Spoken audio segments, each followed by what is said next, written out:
welcome everybody. Here with some more Death and Taxes, coming off of our back-to-back 5-0s Friday stream and Tuesday stream. We'll see how well we do today. See if we can keep crushing Delver and such.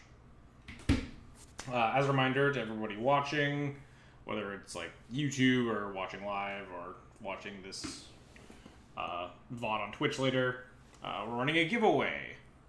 If you type !RIP giveaway in the chat or go to my Twitter page, you should find the giveaway details. But we're giving away 2 rest in pieces once we hit 2 foil rest in pieces once we hit 750 followers on Twitch. We're currently at 708. I should put something on screen, some like follower count thing to show that. I'll try to get that set up by like Friday, I guess. So wacky. Anyway, so yeah, be sure to follow me on Twitter, follow me on Twitch, retweet the tweets to spread the word, and to get more entries to get your chance at winning a rest in peace. But anyway, we're going to be jamming this list again today. There's one change that I've been thinking I want to make, but I'm going to get a million questions about it all the time, and it's going to be the worst. Alright, so I guess I'll just explain it. So I want to cut the Sanctum Prelate, and I want to play a 3rd Cataclysm again. Now, I think Cataclysm is not good right now. It's definitely, like, you don't need Cataclysms in the online meta. It's a hedge for, like, decks that, like, really aren't popular right now. Miracles and Grixis are the big ones, but even a lot of, like, the big mana decks, like the Post decks and, like, Red Prison and stuff. Red Prison, I guess, is, like, starting to pick up some steam, but, like, you don't really need the help in the Red Prison matchup. But I'm teching this deck out for a paper tournament. I'm playing in a 10K at the end of July here. And I think that paper metas, especially like smaller ones, this is going to be like a 150-person tournament, but like still small-ish. It's not like a GP or an SCG, obviously. I think people are a lot more accustomed to just playing the deck that they own and the deck that they've played for a long time. And that deck is often going to be like Miracles and Baleful Strix messes, like Grixis or 4-color or whatever. I don't think people are as quick to adapt or, like, even, like, want to adapt, even if they know that this other deck is better. They just enjoy playing their own deck. And, like, obviously, myself included, I've been sitting here playing Death and Taxes on stream for a year and a half now, and been playing Death and Taxes on paper for, like, 6 years or something. So, like, obviously, I'm included in that. I played Death and Taxes through the Death Rate Shaman era, like. But because of that, I'm not dissing those people. You're free to play whatever the fuck deck you want. But I think that I'm concerned about some of the early rounds. I think your worst matchup in the current metagame climate, besides like Elves, obviously, but like I think that's kind of an outlier, is going to be the Grixis piles, the Grixis control, 4-color control. And I think I want to hedge that matchup by playing a 3rd Cataclysm. But I do not recommend you do it if you're playing online. In fact, I don't think I'm going to play with it this league, at least. I might do it next week. Everyone, D&T isn't playable right now. XJ, let's slam on white shitters until the sun burns out. Hey, Barra agrees with me. Barra thinks Death and Taxes is good right now. But yes, I would play Death and Taxes in a room filled with a bunch of Elves play. Like, if I could walk into a tournament knowing that 50% of the room would be on Elves, I would still register Death and Taxes. I just like the deck. It's really fun. But anyway, that's my playing the 3rd Cataclysm rant. Don't do it online. It's really bad online right now. No one is playing these like very slow dirtily decks. And I think that playing 3 Cataclysm would just be kind of a waste of sideboard slots. But if you're playing in a smaller meta or a meta that you think you know more better than like just some larger nonsense, I think 3 Cataclysms is like perfectly acceptable. And I think that's what I will be doing going forward at this paper tournament. Experienced your life today where I went into a legacy ranting about how terrible the format was for goblins and with 3 against Airs, Julian, and control for days. I'm scared to finish the league. Hey, I don't think I haven't been ranting about DT being bad or anything. Or you're experiencing my life as in like the part of the meta that we're actually crushing. B6 Plague Engineers in a single match. Jesus. Oh, also, Cosmic On. I missed that 3 minutes ago. Thanks for the follow. And Ixatheris, thanks for the follow as well. 710 followers now.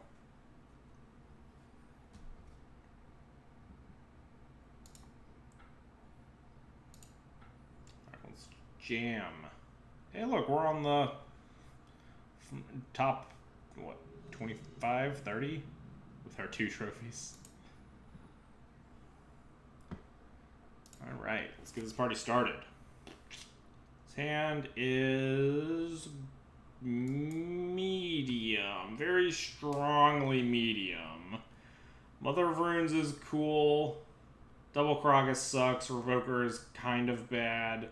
Sword's kind of bad. I think this would be better as a 6. His hand does not appeal to me a lot besides turn on Mother of Runes. And like using Ancient Tomb to get down like early sort of Fire and Ice.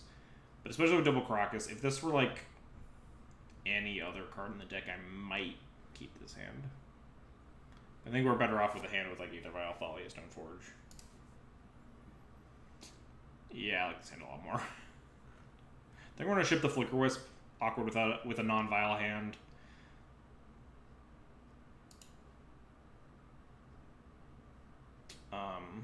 There's a chance we want to ship like Recruiter because it could be slow and clunky, but I think Flicker Wisp is also kind of slow and clunky. We have a removal spell if they're like a Delver deck, we need to block a Delver or whatever. And there's no guarantee we can cast this Wisp anytime soon. We would need a second white source rather than just a second land.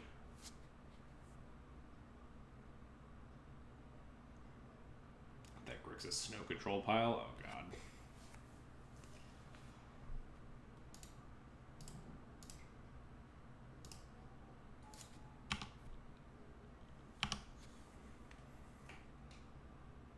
What are we playing against here?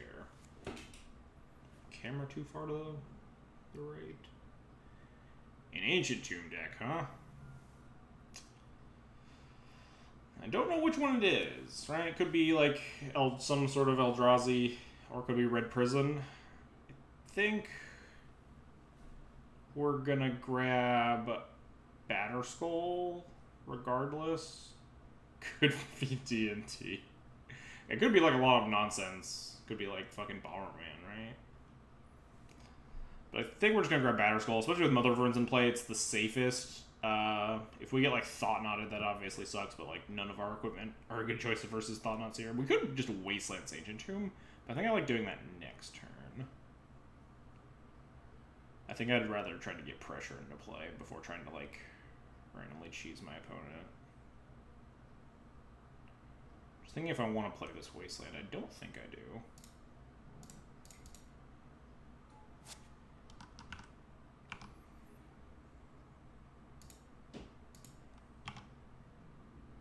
Don't think there's a lot that punishes me, like random draws that. I guess like maybe if we draw another Wasteland, we just pop off 2 Wastelands the following turn. But even then, I'd probably just Wasteland and put in Batterskull anyway.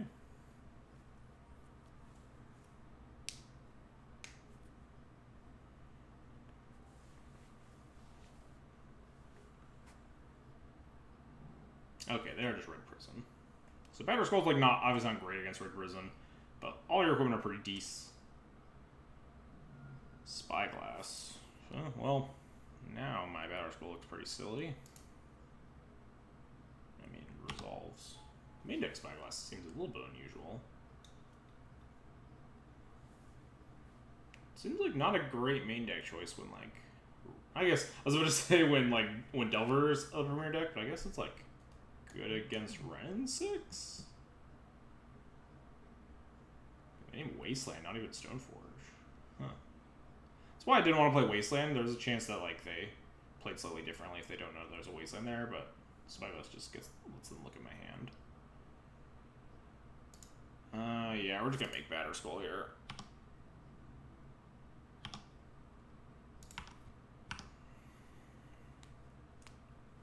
Not gonna just cast Recruiter, go get whatever. There aren't even a lot of like haymakers for this matchup. We'd probably just go get like, I guess Prelate. Prelate on 4 is really good. I wonder if that was actually the choice over Batterskull and play around like Fiery Confluence and shit.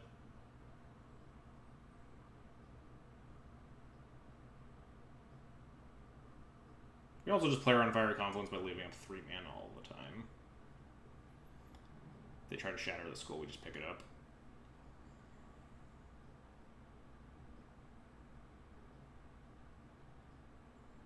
I feel like they don't have a lot of good plays here.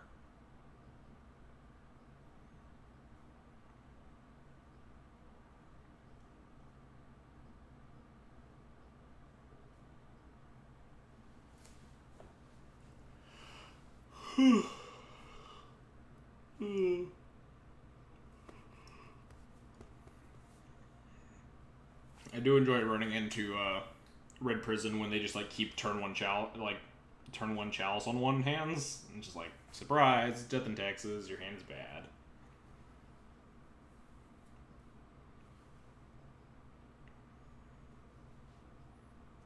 And then of course you always draw like a million one drops. At least we're running on the draw and just get like 3 cards locked out by a chalice.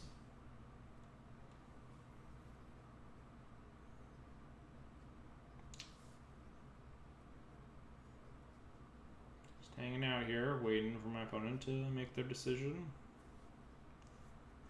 Chandra just beefs it. Chandra just deals me 2 damage and gains them 5 life. Rabbles are actively bad because they have goblins that are forced to attack into a Batter Skull. Blood Moon cuts me off of white spells.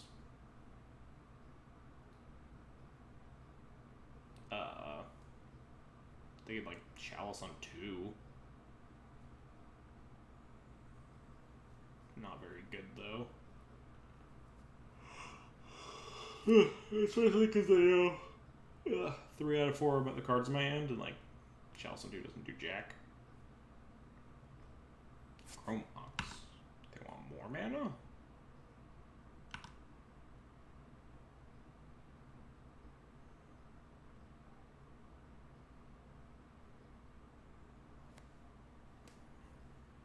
They're gonna have to be like really expensive if they just named a Wasteland and not Stoneforge here. Naming Stoneforge felt like it would have bought them a lot of time. Pitching Chandra to Chrome Ox. Makes sense. Chandra's really bad in this board state.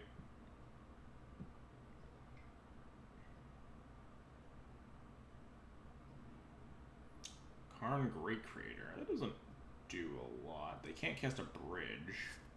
They can tutor up a bridge and do it next turn, though, which could be problematic.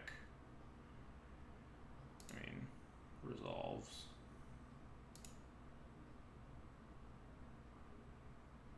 They could defend the Karn with the Spyglass, too.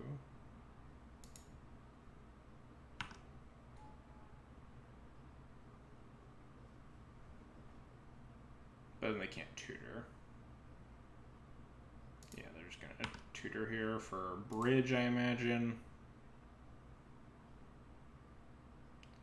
Then we probably want to just recruit Prelate and Prelate on 4 the turn after bridge comes down, just so that eventually their hand will get clocked up with 4 so they can't get rid of.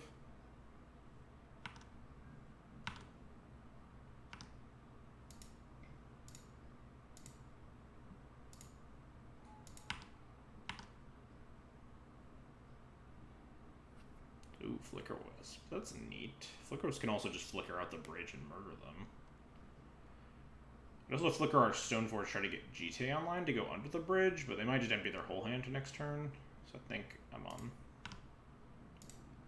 Attack face, attack Karn.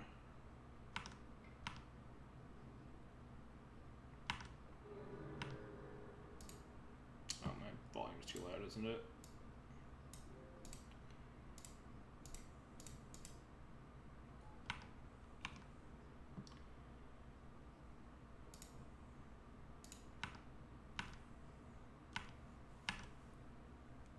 Like Confluence, it's pretty obnoxious.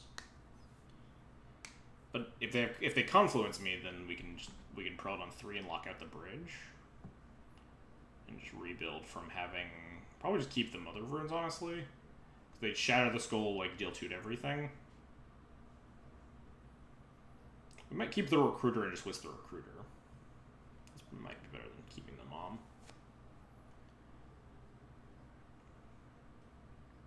I think the plan is just Prelate on 4 and build up a board state that can just lethal them through the bridge, especially because we have Flicker Wisp. We can even just Flicker Wisp our Recruiter to get more power on the board and just keep getting Wisps until we can beat the bridge.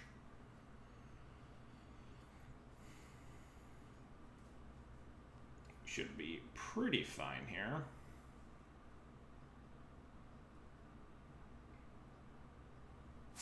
There's an Ensnaring Bridge.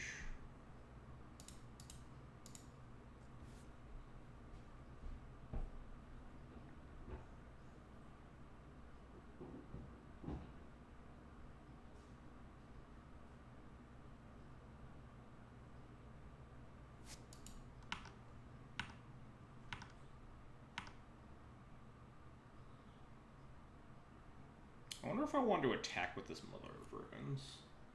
Is it worth it? We'll eventually have 1, 2, 3, 7, 8, 9, 10, 11, 12 power. So assuming they can empty their hand next turn, which seems pretty implausible. But if they do, then we would actually set up lethal by attacking with the Mom. And with a Prelate on 4, I don't think we get super punished, but I think it's better safe than sorry in this board state. I think we're far enough ahead that we can play safe. Not get bodied by some random like main deck Abrade the Prelate or whatever.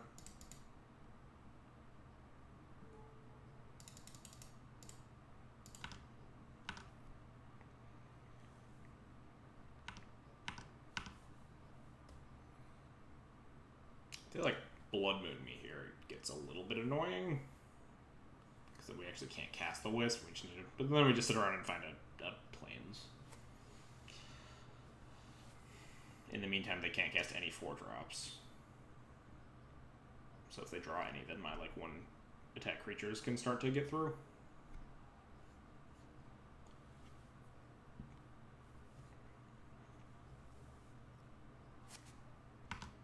They can use Chromux to pitch Force, though. Oh, they don't pitch anything.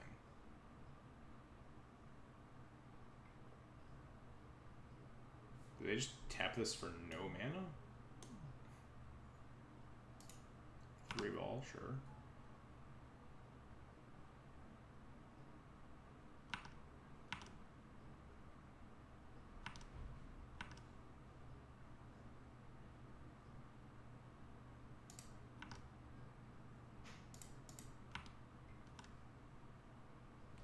Yeah, we're just gonna Wisp the Recruiter, get another Wisp.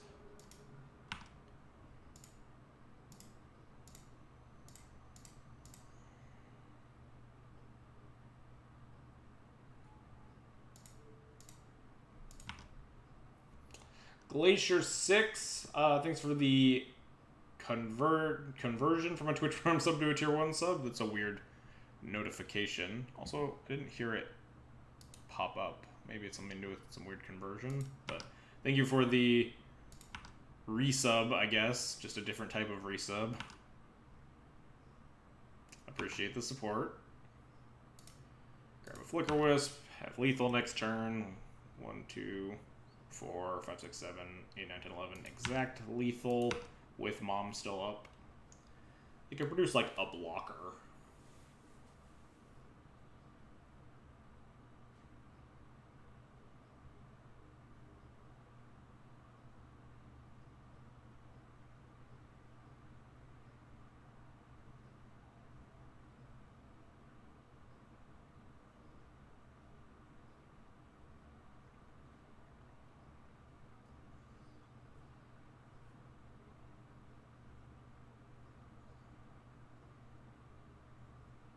Alright, we did it. Cool, cool. Beating up Red Prison. Generally pretty good at beating up Red Prison is Death and Taxes. Ordering all this stuff. Cut Tomic. Cut. Equipment are all fine. Removal spells are definitely fine. It's generally like Thalias and Moms in this matchup. Issue is that like I think the biggest way you lose nowadays is to like early Rabble Master chains, like just like Rabble into War Boss or whatever. You just get like flattened early. So like Thalia doesn't suck against that plan. I think Mom's pretty bad. Red Prison is such a ridiculously lopsided matchup. Yeah, that's accurate. I think we'll cut, like, some number of Thalias. I think I'd cut them all when I'm on the play, but on the draw. Not even shaped like a Flicker Wisp, as weird as that is. Flicker Wisp is very good in this matchup, but it's usually only to close the game, to, like, get rid of a bridge or whatever. Are the Karn lists, are they still 8 Rabble lists? I think they are, but I haven't been keeping tabs on Red Prison lately.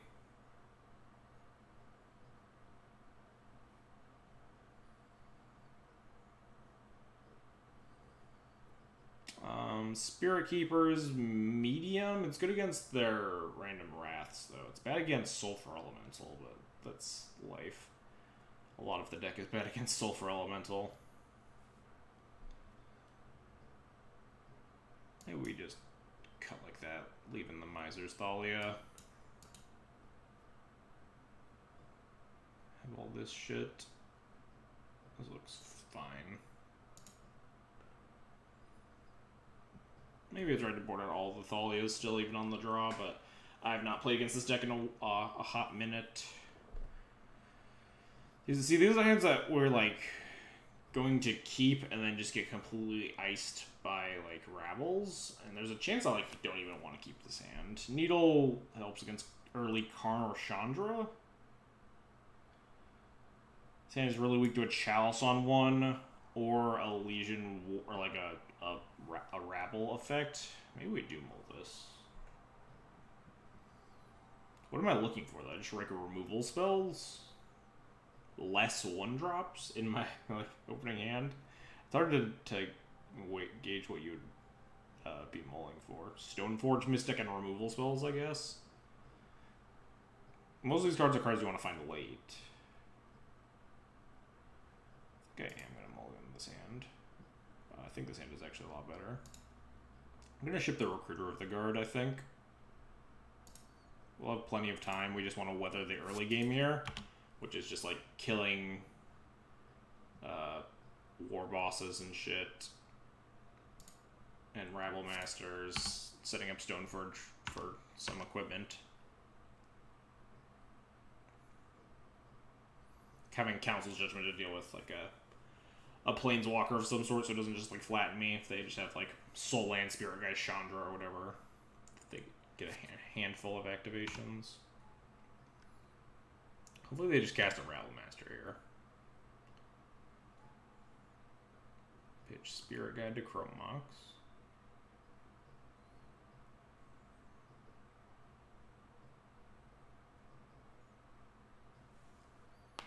Come on, just like Mountain Rabble Master.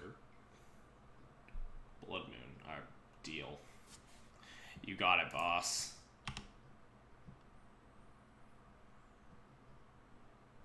Another Stoneforge. Alright. I think that makes fetching something like Batterskull better here. It's just, if they don't answer this, we get a Batterskull. If they do answer it, we have another Stoneforge to put in the Batterskull later. Otherwise, I might have just hedged and gotten, like, a sword or something. Might have gotten just Batterskull either way, though. They like Chandra Flame Slash. Probably just Judgment. Could, like, Stoneforge hold a Plow.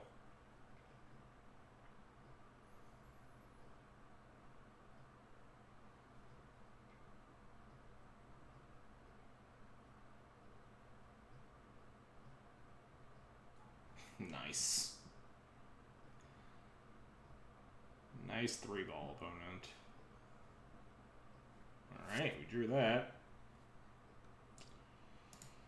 I'll play out all my basic planes and pass the turn to you, opponent.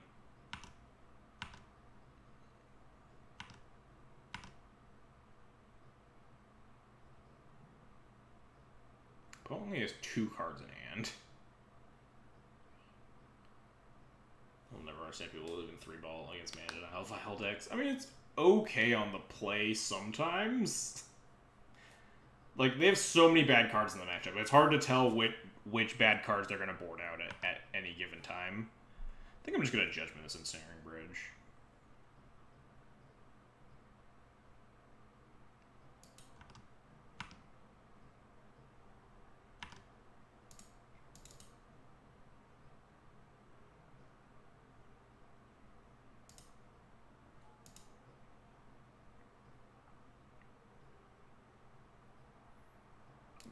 if their last card is like... They can't even cast a Braid. You have a Trinisphere in play. Alright, well that is a good thing to know about, I guess. I don't think I care if they upgrade my Batter Skull, though. We have Sword, too, and we're going to have GT. I'm just going to Judgment the Bridge and punch them for 5. Unless we draw something more interesting. It's like mildly more interesting, but probably not.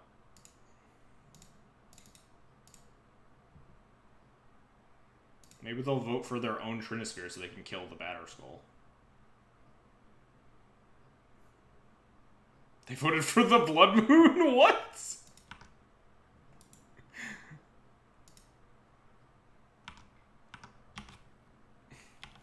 Did they really want their Ancient Tomb? They have so much mana already. Did they just F6 through their whole turn? They may have.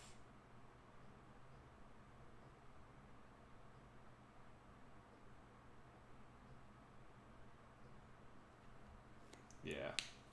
The opponent is probably like sideways right now.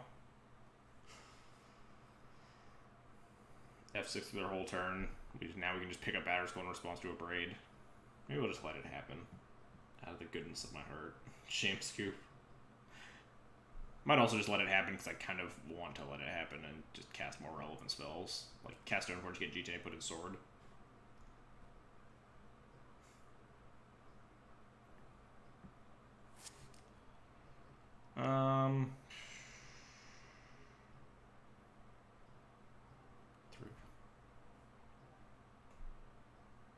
Yeah, I think I'm just going to attack with Batter Skull here. If I'd drawn a 5th land, I'd be okay picking it up, putting it back in.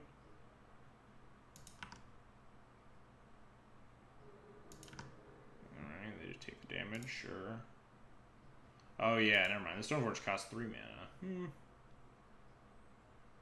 I don't really want to get my Prelate upgraded. We can play Brimaz. That survives a,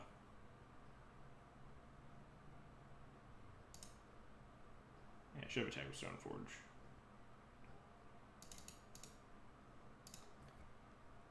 Yeah, this survives a Fiery Confluence, right? They'll just beat their face in.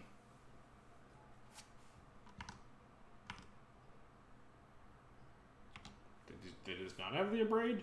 What happened there?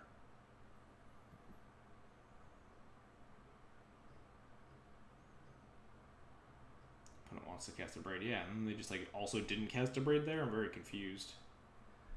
They have 5-6 mana, Abrade the Brimaz, and then like deal 2 to everything and shatter the skull? Did they maybe change their plan?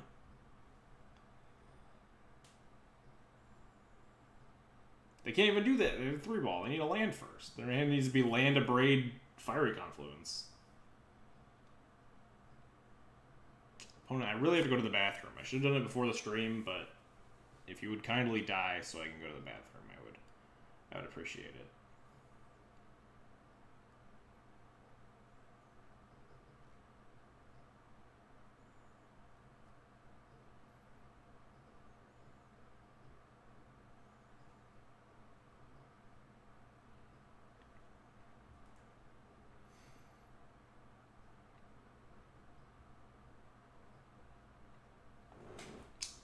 One day.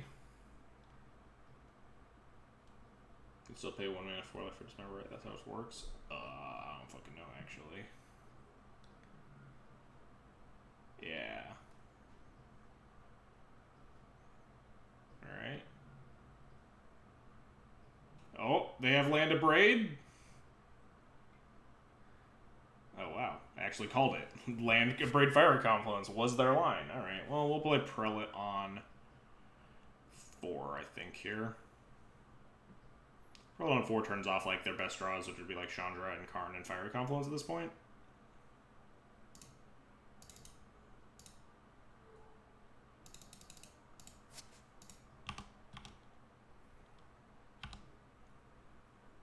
Opponent had perfects and are still super duper dead. Yeah, exactly. Opponent had everything, did not matter at all.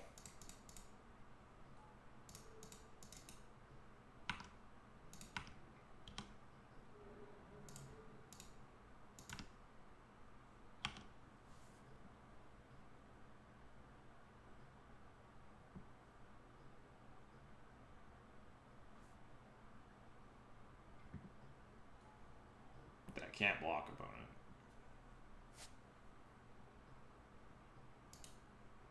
What if the last card's a Braid? Then if they cast a Braid, we'll just plow the Spirit Guide in response. Sick ape. All the time, thanks for the 15-month resub. Appreciate your support.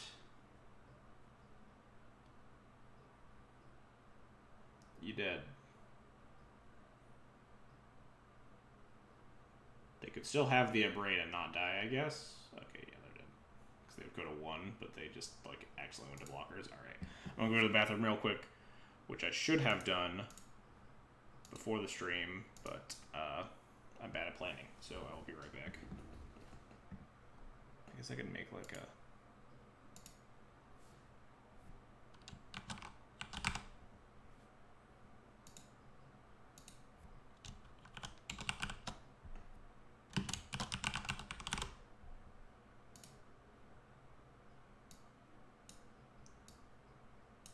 Hey, we did it. Alright, I'll be right back.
Alright, we're back.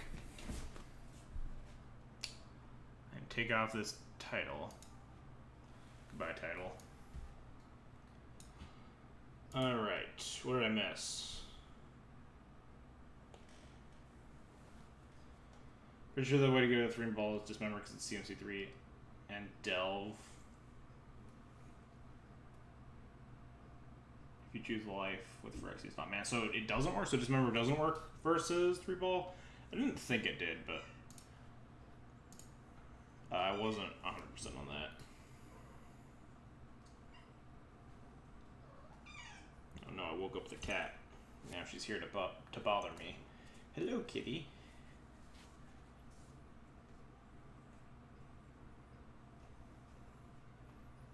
Well, you have to pay, yeah. I mean, you can cast it.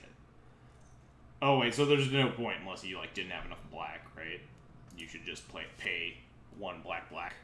But you also have the option to pay some amount of either 2 or 4 life.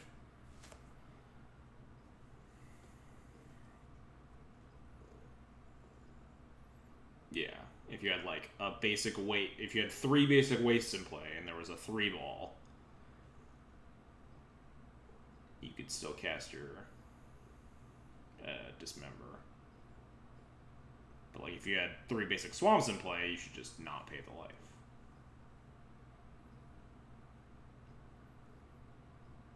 Pay 4 life plus 3 mana, yeah.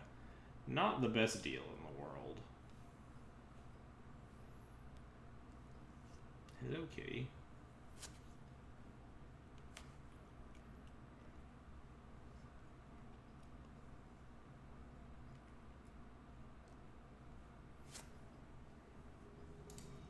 Again. That is a cool familiar. Sphinx Cat is my familiar. Kind of seems okay. We're on the play. No 2-drop is awkward, but like Wasteland's like a 2-drop, right? Sand's close to keepable.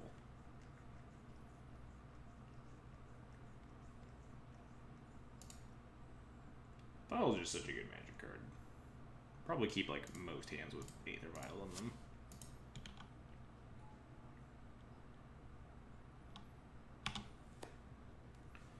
What are we up against? Swamp Therapy me. Name like Thalia or Stoneforge. Also, what's a Swamp Therapy deck in 2019?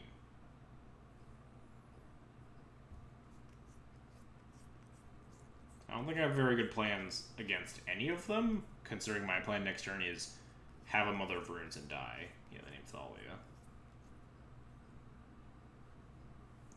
Our hand is very bad. We have this Caracas, if they're Reanimator at least. I should probably play that.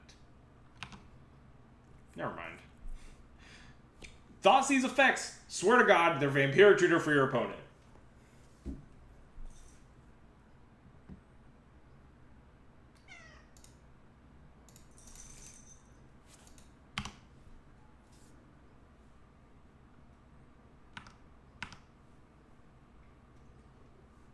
Oh, it's the Hogak deck? Neat. Don't really know why they named Thalia, then. Oh, they're also on a 1-lander. Cat. I need to put in this Mother of Runes.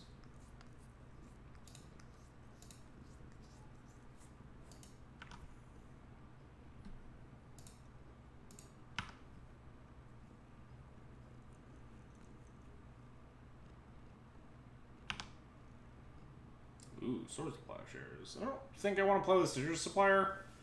Get out of the way. I think I just want to pro-black my Thalia and hit them for 2. I don't think we need to be blocking a lot. The low guys don't exactly have haste. We have nothing really to flicker. I think I'd rather save it for the Vial, although we might want to just get pressure on the board.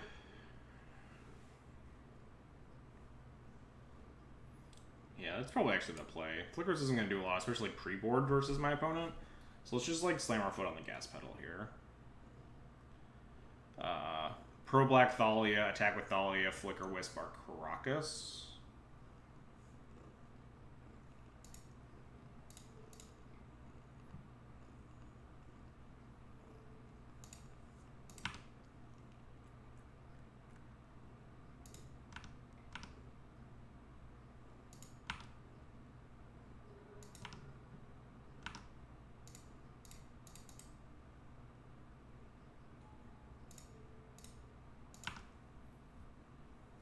Stop digging your claws into my skin, little flesh goblin. I really wanted to like port while they're stuck on 1 land here. You're gonna therapy me? Yep. They don't know any of the cards in my hand, though. I guess that's another reason to play the Wisp there. Is that they mill nothing useful and have nothing good to name. Like, no known cards to name here. Sword Splashers, oof. That was a good hit. Kind of wanted that, but it's like a reasonable name. One of the only cards that wouldn't be in play right now. They can't name a 2-drop, obviously, so it's either like name a 3-drop or name Sword Splashers, I think. Just kind of sucks that it hit. And it kind of sucks that we're not drawing anything useful. I'm just gonna crunch with everything.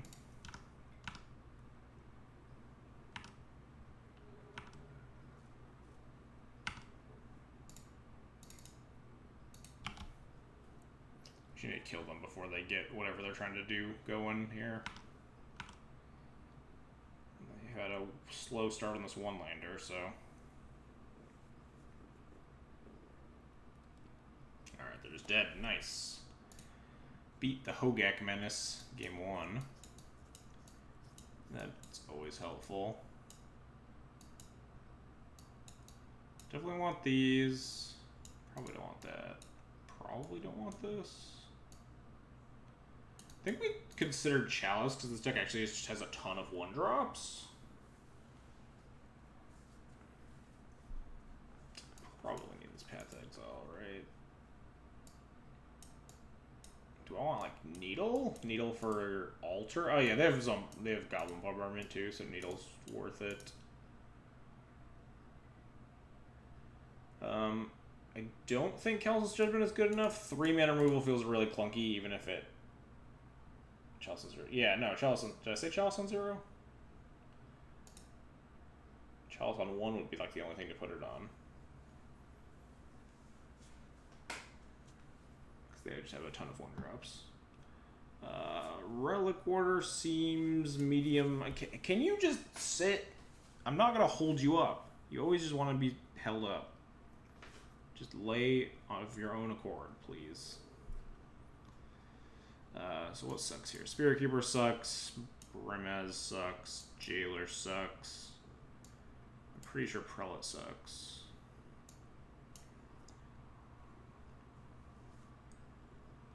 Mother Runes probably isn't even that good. I doubt they have that much interaction for creatures because they don't really care about creatures. Mother Rune's only really good at blocking or like punching through damage.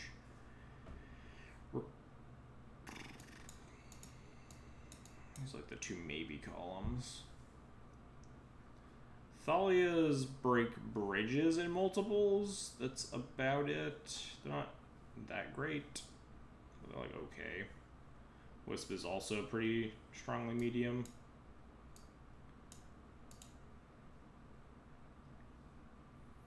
Always bombardment. They have 2 or 3 of them to hit your stuff. Yeah, the Goblin Bombardment is certainly the threatening card. I might even want like Relic Order.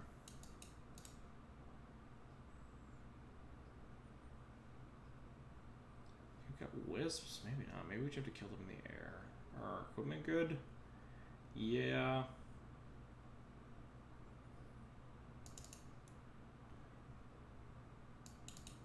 So we can just shave the moms, right? Let's just shave all the moms and bring in these chalices.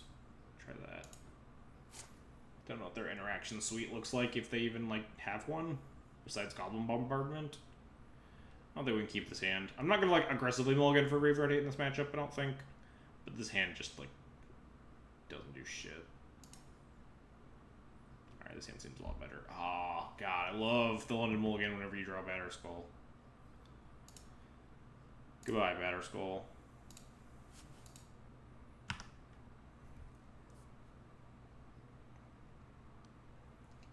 Not even posing for the camera. She's just like passed out. Her head's just hanging.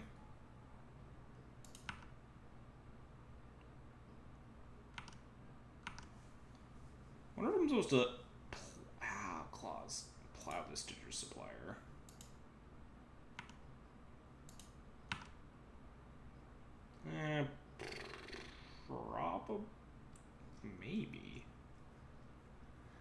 You guess a Gravecrawler with it, which isn't a big... I guess, like, Bloodghast probably a better target. Rather than for milling, if they have, like, Cabal Therapy, I'll be sad. But not really, because if they have Therapy, they're just going to, like, Therapy with this Bloodghast anyway. The only way we get punished for not killing this is if they have Therapy and don't have another land, right?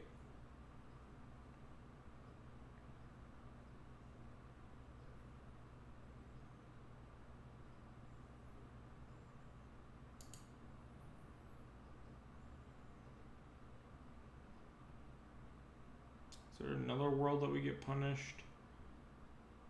They could, like, sack this to something else. Carrion Feeder, sack this mill over, let's do anything. I think I'm gonna play Vile. Maybe it's wrong. Maybe I want to be, like, playing to slam this rest piece on turn 2. Maybe Vile just, like, doesn't matter enough. So we can cast all our spells currently still. Vile's just kind of, like, slow and plodding.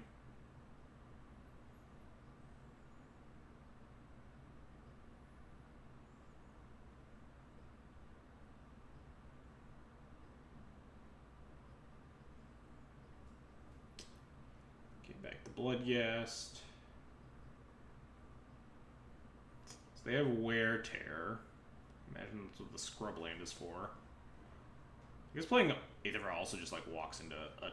I guess the 2-for-1's not super relevant. Like, if we're getting our Vile blown up by the other half of Wear Tear. Eh. Is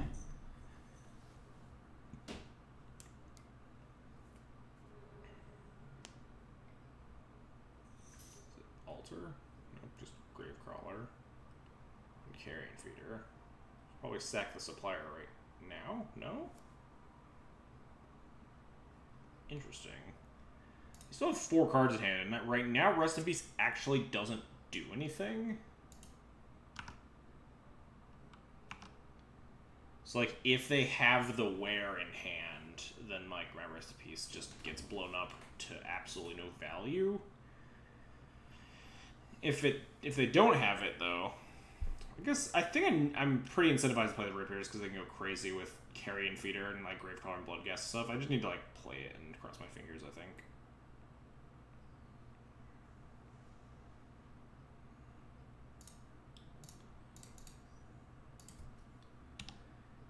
No, it's really bad here. Not sacking the Stitcher Supplier makes me think that there is a Wear Tear. Otherwise, I feel like they would like sack Stitcher Supplier for like value, maybe try to hit Therapy and get a Rest in Peace.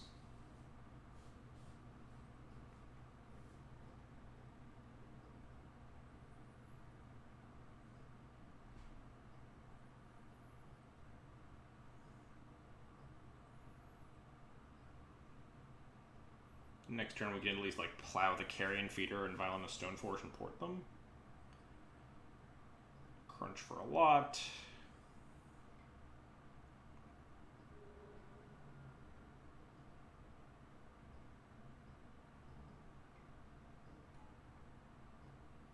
Maybe they're just gonna go on the Dirtily Creature Beatdown plan.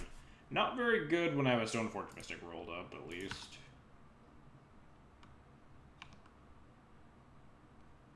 Maybe they just don't have anything. Yeah, they might not. I mean, that's the other reason to play Rest in Peace. They don't always have it. Alright, now instead of porting them, we're just going to cast Wisp, I think. This play is certainly worse. If we like Violent Stoneforge and Wisp the Stoneforge... No, that's not right.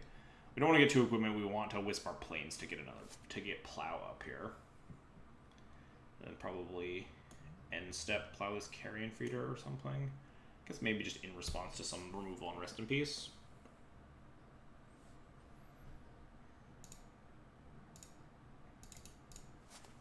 We're just going to play blockers.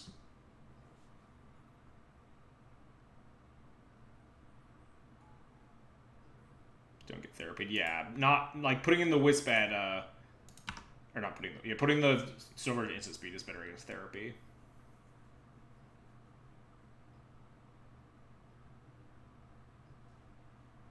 Which is a reason not to do it. And I don't think the added value of getting extra equipment is worth just being able to like cast Plow here anyway. You're gonna nuke the Rest in Peace now.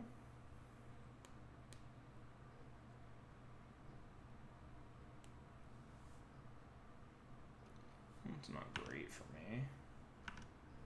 Certainly.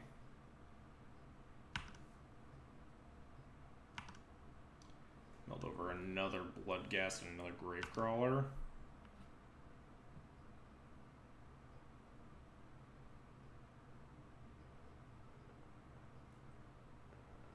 Sack their Bloodghast for free because they have a fetch land.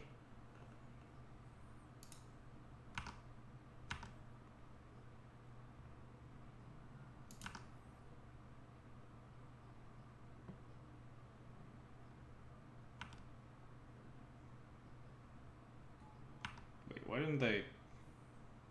Oh, they're 2 blood. Never mind. Yeah, I should probably plow this Carrion Feeder before they untap.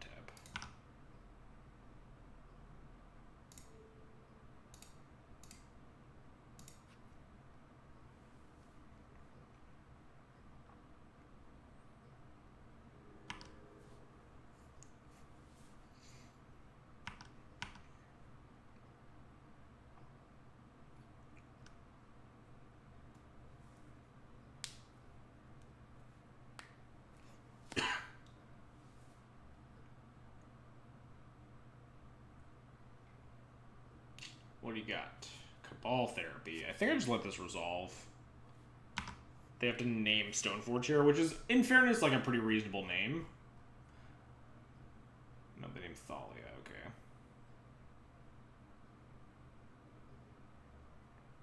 But now they can just therapy me again, right? Then we have to just make a 1-2. Probably go get Sword. Did I board out Sword? Sword seems terrible in this matchup.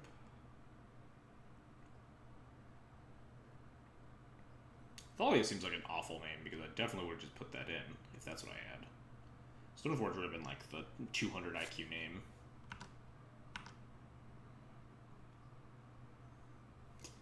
So none of these blocks favor me because all of these creatures come back. We could technically clear both Gravecrawlers. But then we have to deal with Bloodghasts, which is pretty difficult. Like, we're going to get therapied for our card. We can't stop that. So I think we might just want to trade with these Gravecrawlers and try to slow the game down to the point where we can draw something relevant.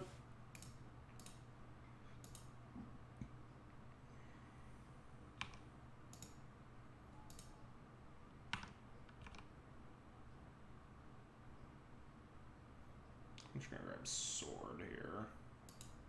It's not good, but I think it's better than failing to find.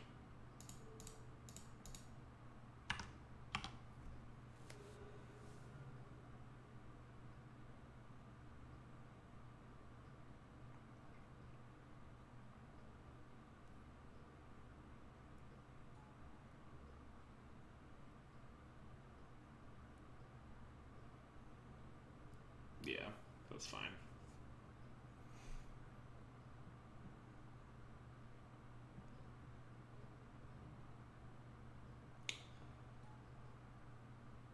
Let's draw... I guess, like, Brimaz would be pretty good. Even, like, Recruiter. Not Wasteland.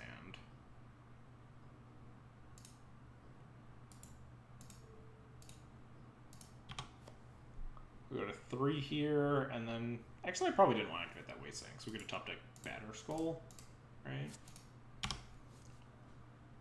Like, man, dialing the deck that curves out at 2 is, like, not a good plan. Well, if we draw Batter Skull, then I'll just feel like a fool.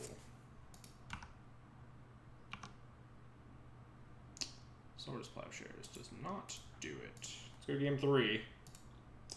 Yeah, the Cabal Therapy definitely sucked for us. We boarded out the Brimaz. Alright, yeah, the sword needs to come out. The sword's really bad.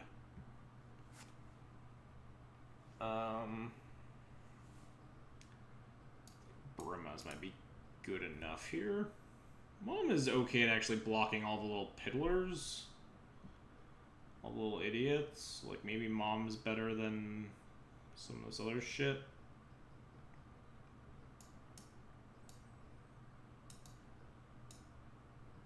Can Tomek block? I mean, Tomek can, I guess, block. It's a 2-3 versus a bunch of, like, 2-1s and stuff.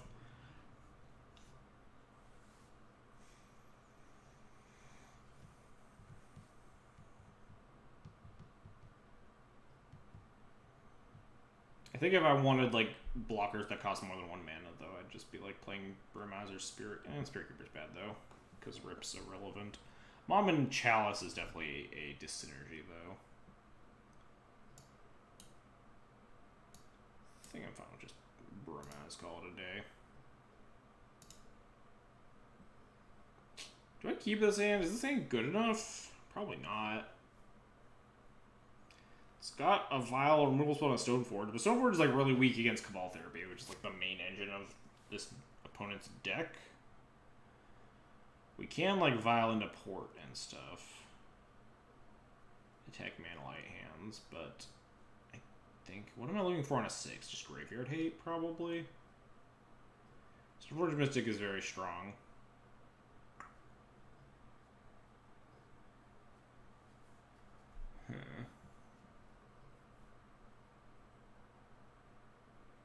This matchup's awkward. Hope's only good if they land light. Yeah, it's hard to know if they land light or mulliganing first. I'm not sure if this hand's good enough. The fun of a new matchup, I guess, is you get to explore what like the range of like actually reasonable hands is, I think.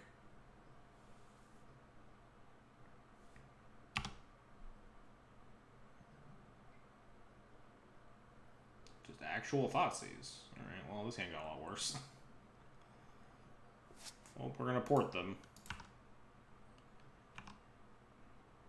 Recruiter is medium. You don't have like a Containment Priest again. Containment Priest isn't even that good against the deck, but we can like recruit another Stoneforge or something at worst. Or some other like relevant cards. We could just like cast Recruiter, recruit Stoneforge. Violent Stoneforge. Hope we don't get therapied.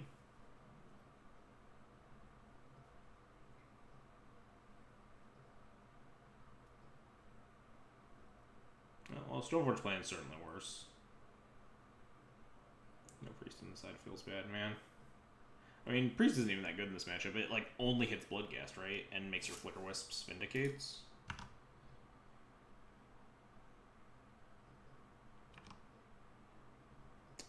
Drew Athalia, huh? I was kind of thinking if I wanted to recruit Athalia.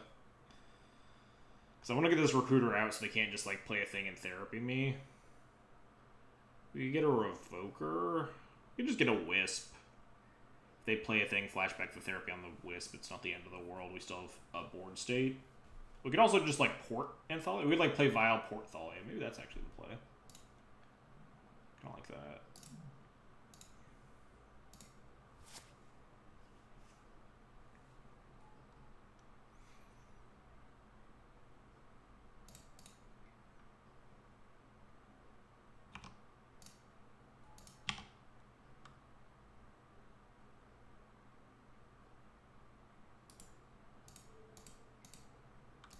Might have wanted to port and upkeep and then Vial Thalia after. I don't know what like instant speed stuff they have, but if they have like a Dark Blast or something, we get pretty punished. But I have no idea what this deck's interaction suite looks like at all. So they could like play a 1 and then therapy me with Recruiter for the Recruiter. Or they just cast 2 mana Thoughtseize. It's pretty good too. Draw most of the non-lands in our deck are good draws at this point. That is a land.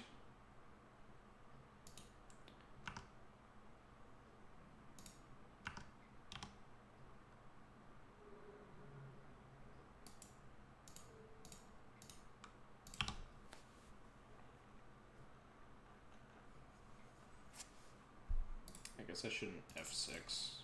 Keeping the land in hand to bluff, like having something on the Aether Vial. Force them to like want to use more just discard on me. This dead guy. Oh no, we're playing against the Hogak deck.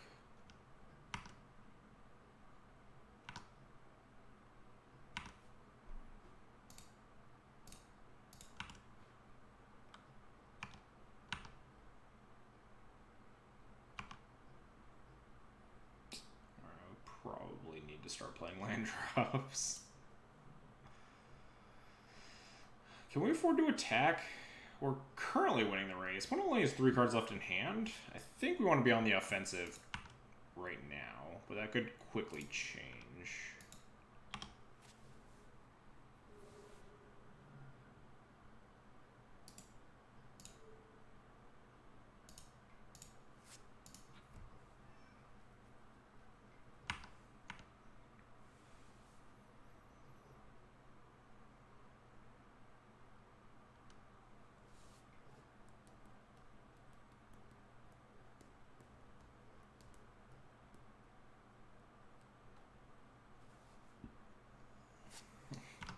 Casting more blood guests. Gonna Hogak me? That's what it looks like. Alright. Well, Caracas is a draw. Ancient Tomb's even a draw. Batterskull's not nothing here. Flicker Wisp is a draw. At least flicker the Hogak to not take 8. We have a flyer in play to try to race.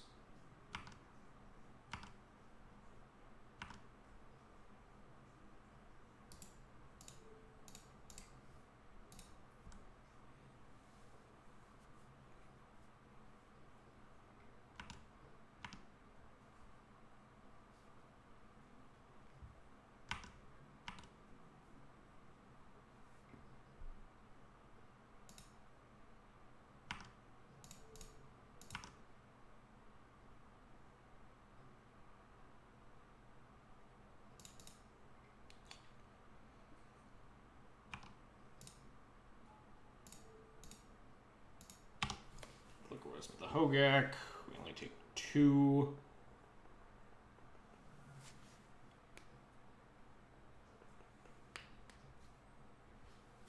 Oh no.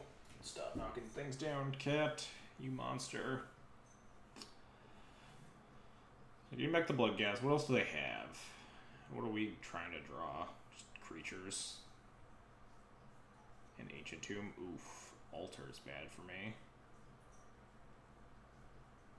Altar plus Hogak is certainly scary. Okay, that mill didn't do anything. That mill hit a looting, which isn't very good here.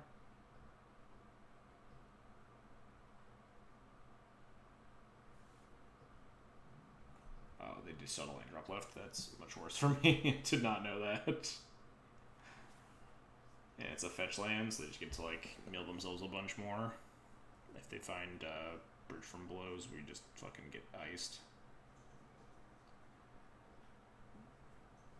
Found another Hogak. Not that it does a lot. I guess they could actually cast it, couldn't they? With the 2 blood casts here. They just... Do they not have any more fetchable lands? 1, 2, 3, 4, 5, 6, 7. They might not have any more fetchable lands. Top deck, rest in peace, or surgical extraction, please.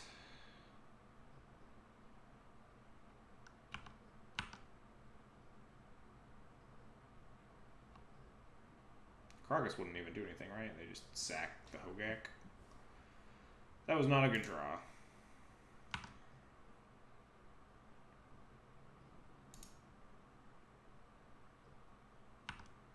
I guess Revoker or Need Altar would have been decent too.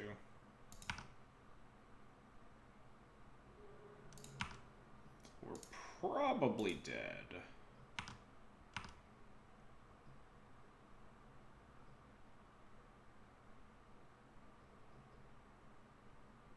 Cast Batterskull. We can't cast Batterskull through our Thalia. I thought about attacking with the Thalia and playing the Batterskull. That's probably not the play.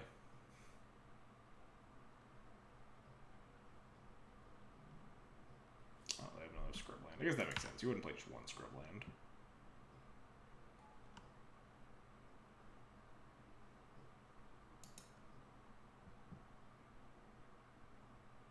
Interesting that they didn't just... Are they playing on, like, Surgical being my last card? No, then they wouldn't have fetched there. I feel like they would have just fetched scrub land, got the 2 gas back, cast the Hogak, sacked the Hogak, mill themselves, and if they hit, like, 2 bridges, we just die, right?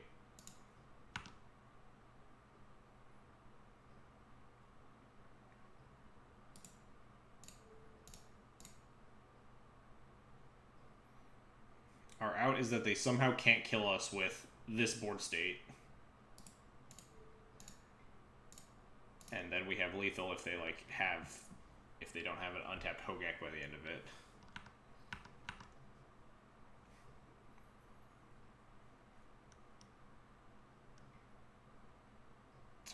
That's a good one. Mill yourself for like 7. No bridge.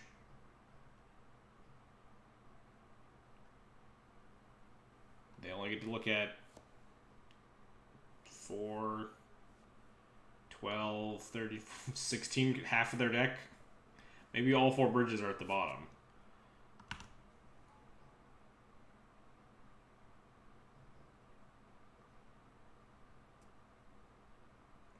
They can look, I think they can just see their whole deck at this point, actually, because they can just cast Hogak so many times. They can just sack their Hogak. They can use... Yeah, they can mill themselves... Or no, they can cast the Hogak using the other Hogak. And then with it on the stack, sack the first Hogak to alter themselves. Get the second Hogak in play. Mill themselves for another 8. Etc., etc. I think we're just totally boned. They have a Shenanigans in their deck. Neat. I think we lose that game unless we draw Surgical, Rest in Peace, or like Revoker or Needle that turn. Or I guess Relic Order would work too. But I think we are just completely dead here. If my opponent knows what they're doing. Hey, stop that, cat. Stop it.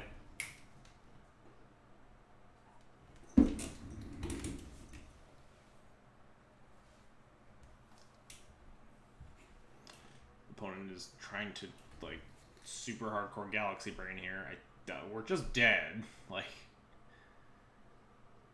they can mill themselves for their whole deck and get 4 bridges and mill me to death.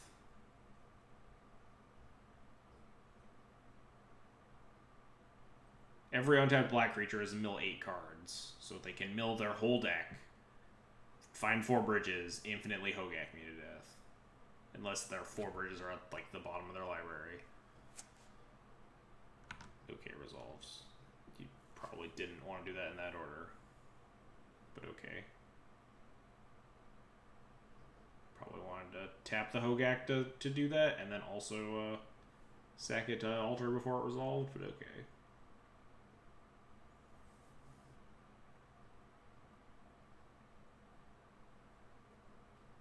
I mean, they messed up, but I think we're still like pretty toast here.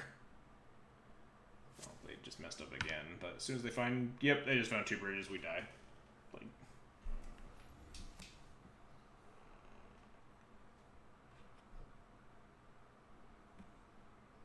we were not going to win this game. We had to get extremely lucky with the positioning of their bridge from belows.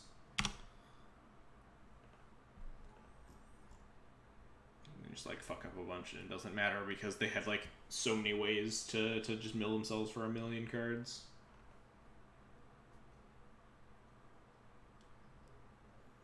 I'll give them a chance to fuck it up more. They've not shown that they're piloting the deck optimally, so I'll just hang out. Yeah, game 1 was like a non-game. I don't think this matchup's like particularly horrible or anything. It's probably unfavored. But like I played it twice in the past. It doesn't feel like the worst. Just sometimes you don't. We kept like a pretty medium minus hand as well. I don't think this hand was good enough. Didn't help that we also just got like Stone Cold Thoughtseize, not Therapied on turn 1.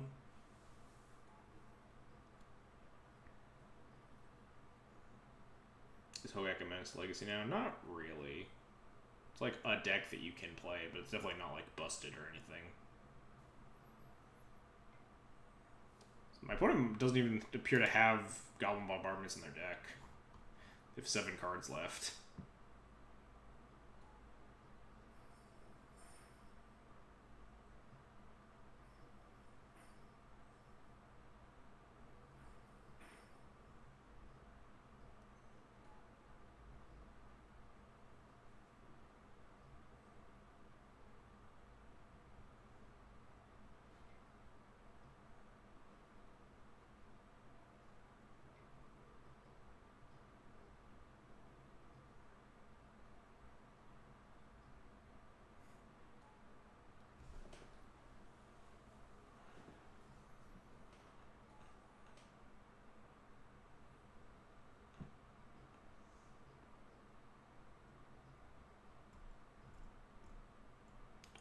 to draw at at lethal, right? But why don't we just like stop and we still don't have lethal, right?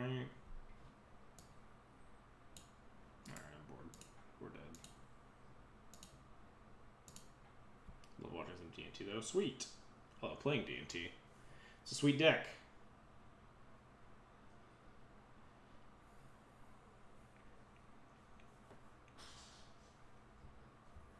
Yeah, D&T has like different tools to fight that matchup.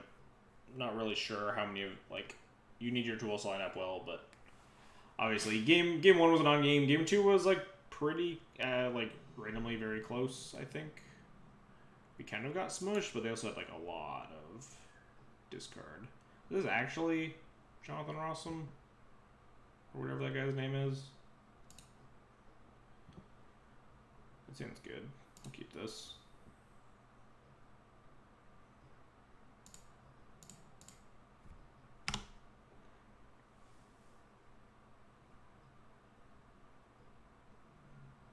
Force pitch. Not force pitch.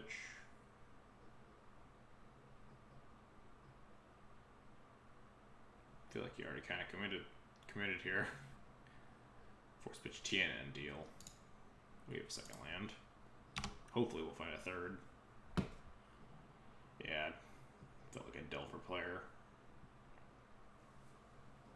Man, we're gonna get the Stoneforge Mystic Dazed. I'm gonna be so sad, but probably more likely to slam the Stoneforge than Revoker. Could maybe like just revoke Renin 6 here. Does not seem great though. Though neither does Stoneforge. Maybe Stoneforge is just more important to protect. If we draw like a third land, maybe I actually will play Revoker. Although at the same time, like, we're queuing up to, like, just slam Prelate on 3, so maybe we just want to play into Daze as hard as possible. They did not shuffle on the Ponder. If we get Stoneforge Dazed, we still have Prelate and Wisp and Revoker as plans. And if they don't have Daze, then, like, Stoneforge just nuts. Yeah.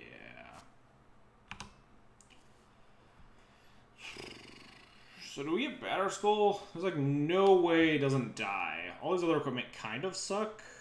Sort of Fire and Ice is less good because they already pitched a True Name to force, and these decks generally only play 2, maybe 3 True Names. If we grab Jite, like we have a Flickerus to go with it, so we don't just get like burnt by a Tarmogoyf. Grabbing Batterskull though just forces my opponent to answer. Like they have to kill this Stoneforge now, but at the same time they probably will kill it regardless.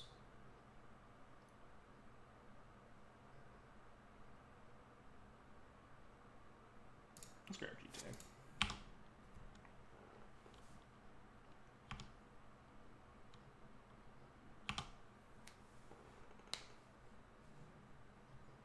Ooh, is that 4-color Delver? Abrupt Decay the Stoneforge. Deal. Alright. Definitely put the Prelate on 1 now. They've already burned one of their like 2 to 3 Abrupt Decays here.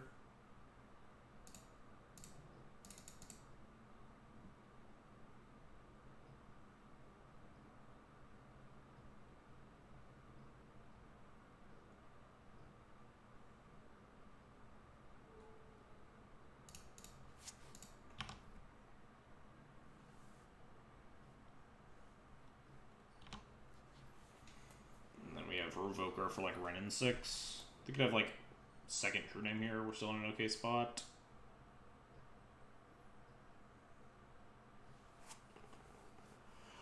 Ooh,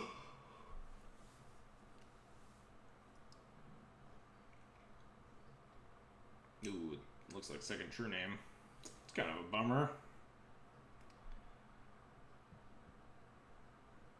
Thalia kind of sucks here.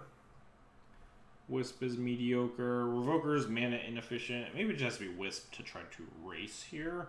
It's bad if they have Renin 6 though. Maybe we just need to preemptively revoke Renin 6 here. It's a lot of that if they pitch Dream to Force, so will they always have a second one? I think we kind of just need to revoke Renin 6. Because all of our other plays are pretty bad to that.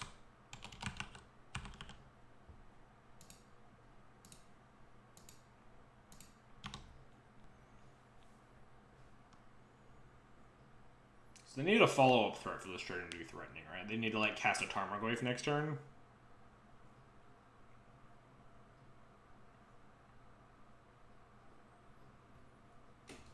And even then, if we can get, like, GTA Online. This Tarmogoyf's huge, right? It's already a 5/6. Jeez. Land, instant sorcery, creature, artifact.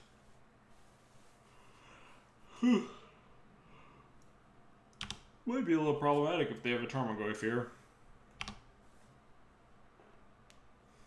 feel like we're pretty far ahead if they don't. We send the port, sure. Ooh, second decay, that hurts.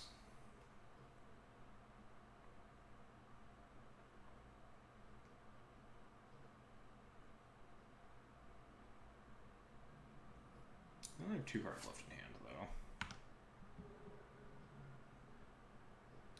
Found a plow, so Tarmogoyf is less scary.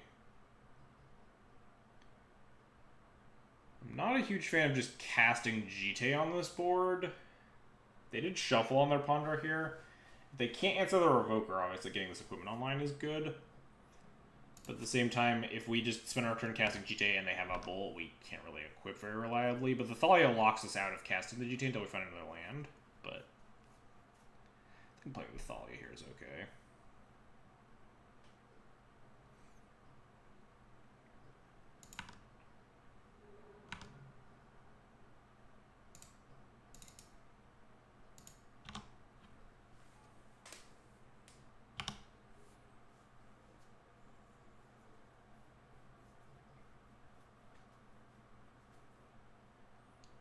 Two-mana cantrip.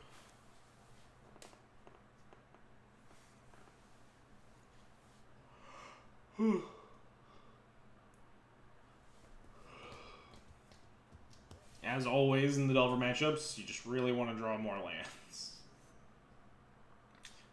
No attack with the True Name. Nice. It's probably Jite time now.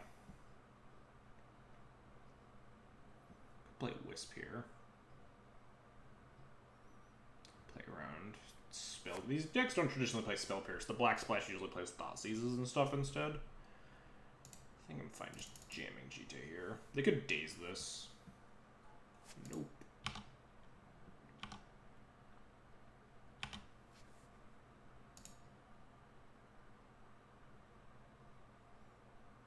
Delver does not flip.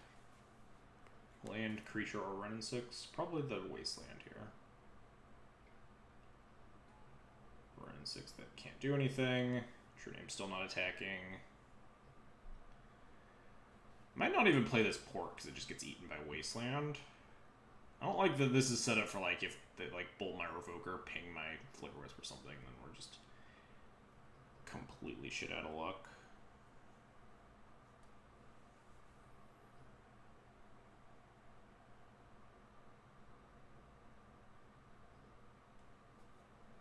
I think I just have to play the Wisp and hope that they don't find Bolt, so we can clear this Ren next turn.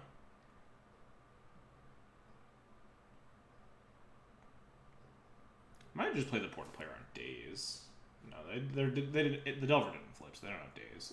They either drew the Ren or the Wasteland this turn.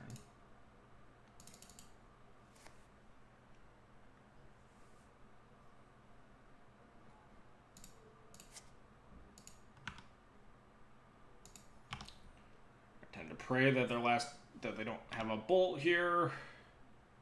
Delver flips off of Bolt and we just fucking die a horrible, horrible death. Abrupt Decay. Alright, well, that's about a Bolt. Jeez, all 3 decays, huh?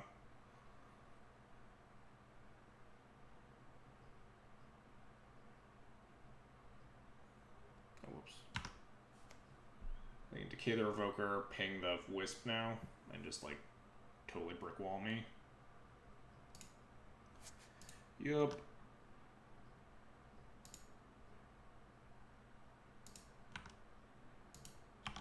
Jeez, that is a beating. We needed to fade for exactly 1 turn, and just didn't.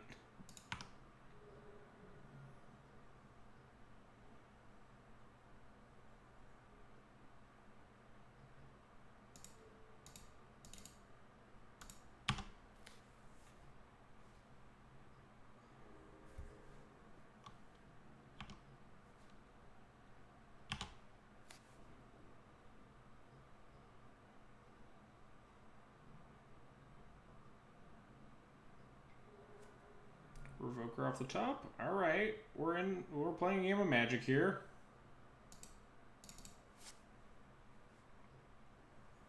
Just hard cast Force of Will. God damn it. Man, this game is not going my way at all.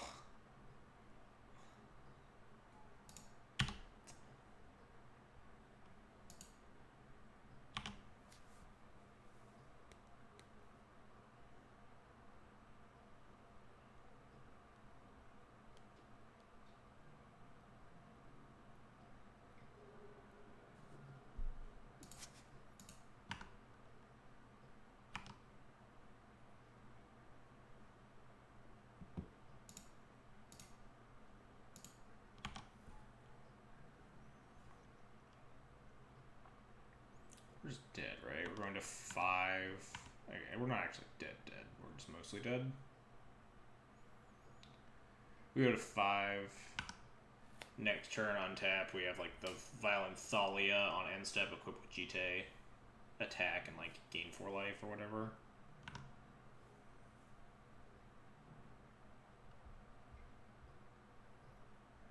Yeah, now we're dead. Top deck Swords of Plowshares. Oh, they're just gonna ping me to set up for lethal. That's reasonable.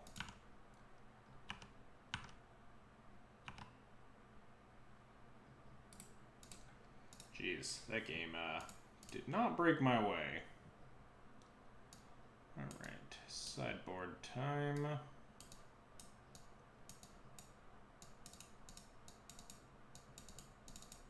Yeah. Struggling to cut these cards here. What was the last cut? We're on the play, so I don't like cutting Mom. Cut Spirit Keeper on the play, I think. We'll bring it back in and cut a Mom on the draw, I believe.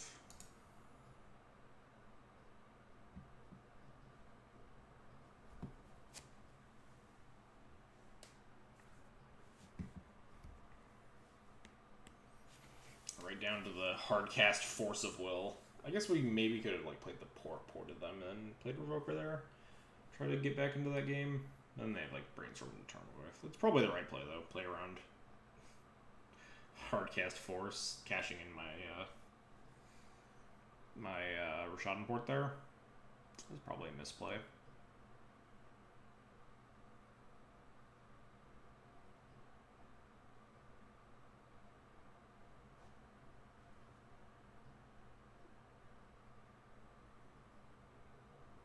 I also got pretty punished for our equipment grabbing decision. GTA's a lot worse against Trinium, obviously, but given that we were tutoring on turn 2 on the play, I worked with the information I was given, which was like was either Rug or 4-color Delver, and they had already pitched a Trinium. The deck only generally plays about 2, so I think that GTA or Batterscore were both more defensible options in that instance. So Moxall.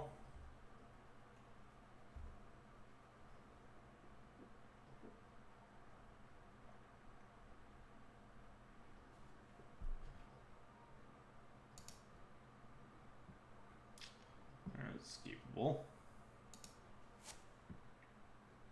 Some powerful things going on in this hand. Mom Stoneford Terrors are really good against Delver. If they don't have the answer immediately, then they get pretty far behind pretty fast. Put a Mulligan's to 6 as well.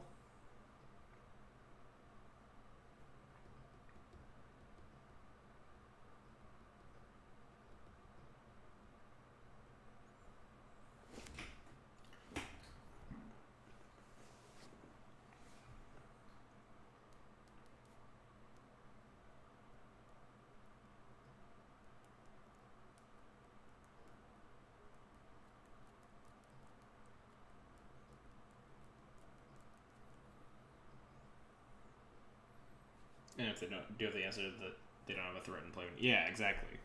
The Delver matchups are generally a lot about like forcing your opponent like to start answering your things and not get super far ahead on tempo. If you can play towards those games, you can generally win your favor in the long term. Drop. Oh, bad lands. That means they're casting a red spell. Take more lands here. Badlands also means that we don't have to play around days. Kind of just want to get Batterskull here. Is that greedy? Feels pretty greedy to go get Batterskull here, but just forces them immediately to have another answer. So it's like not completely unreasonable.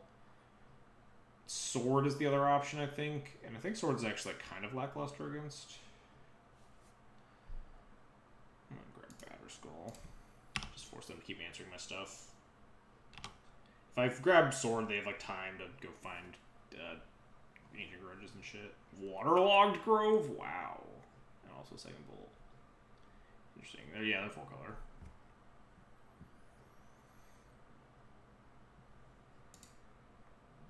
I mean, it's a combo with Wrenn and 6, but like you're already a 4-color deck. Feels like a tiny bit greedy. Weren't you already playing? Is this like 20 lands? Did you cut like a Tropical Island for this? We're just gonna play Wisp. It's gonna be really suck when we get Wrenn in 6 tier. But I don't think I want to Council's Judgment to Delver. If we get like Plague Engineered.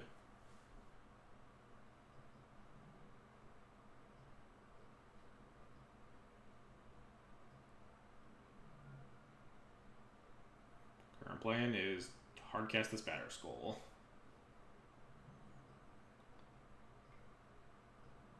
Feels like a... Ooh, a true name. Deal. I'll block. I'll 100% block.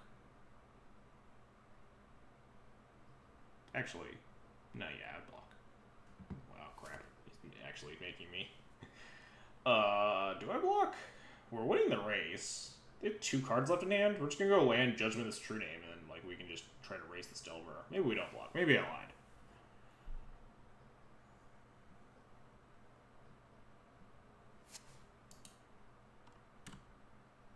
Yeah, we're not gonna block.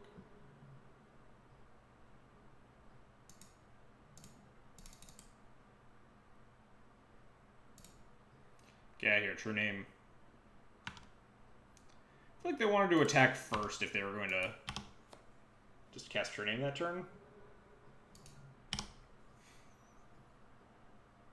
They could play Wrenn 6. I guess that's not unreasonable. I think they would have played Wrenn 6 over true name that turn, though.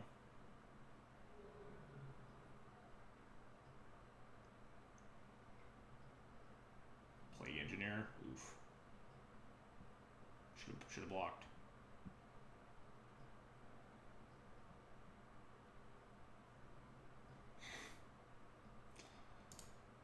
Alright, time for the old skull. Don't daze me. Or Ancient Grudge me.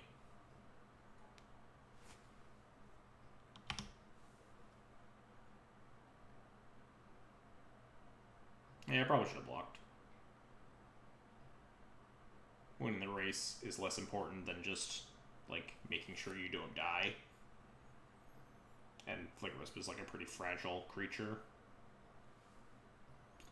Hopefully they don't find Ancient Grudge. That would suck a lot. They didn't shuffle. Perfect K the Germ. It's not the worst thing in the world. But it's pretty bad.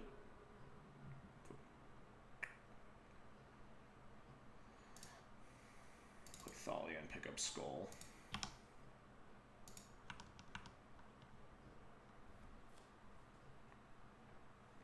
What's up, Min?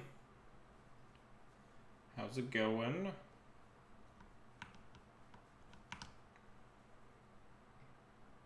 Oracle with Skull of Thalia, also true. What's your opponent's name? I don't know if it's actually Jonathan Rossum, but it is Awesome Rossum. No idea if that's their name, though. What's this? This looks like... Oh, this is just Honor, never mind. Skull currently not castable. That's true. Maybe I wanted to port and just suit up my Thalia next turn is the plan.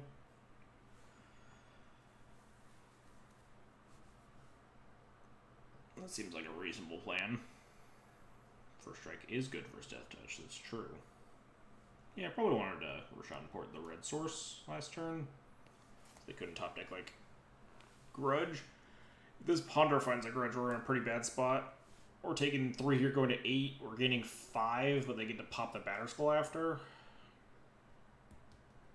My plan to pick up the Skull was mostly predicated on, like, assuming the Thalia wouldn't live. So I guess not porting is an okay plan.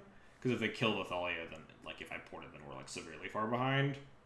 Whereas, if they kill the Thalia and we didn't port, we could at least pick up and replay the Batter Skull. Which is, like, that was what my brain was doing.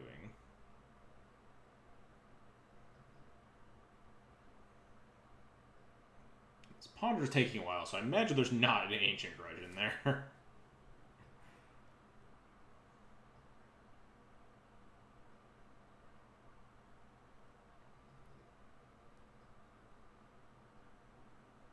No shuffle, though. Could they have found another Churning, maybe?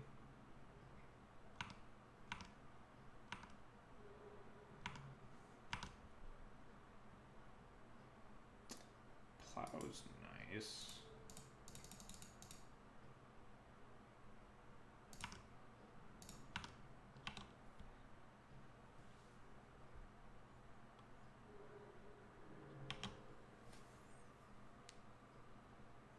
Flip off of a Brainstorm. Alright.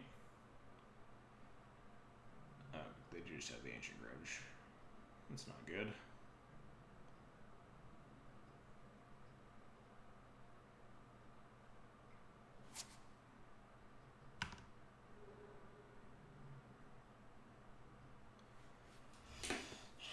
Now what's my plan? They have 2 cards in hand, one of which is a Brainstorm.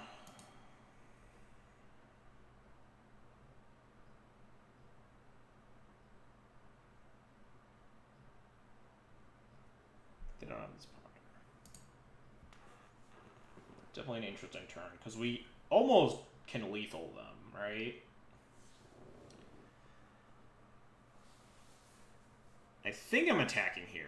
And if they don't block with Plague Engineer, my decision changes. I don't think they will, but if they don't block with Plague Engineer, it means that they can't tap the Waterlogged Grove, right?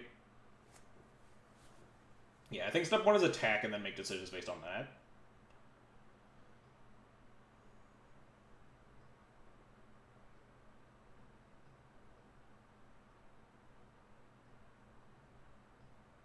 Taking off with Grudge. Grove means no Grudge flashback, yeah. I think we're going to attack and see what happens.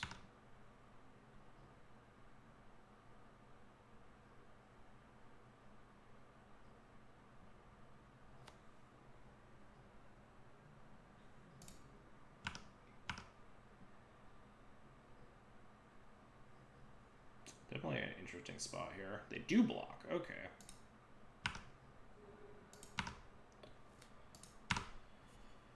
So that probably changes what my decision here is. It probably means I'm playing Stoneforge. I mean, I'm definitely playing Stoneforge Mystic and getting Sword. I think I'm just leaving up 3 mana and not porting. Because if they have a Bolt, then we can plow our own Thalia to live. But then we're probably dead anyway, right? No, not if we get Sword, because then we can lethal them. If they just try to bolt me for lethal, right?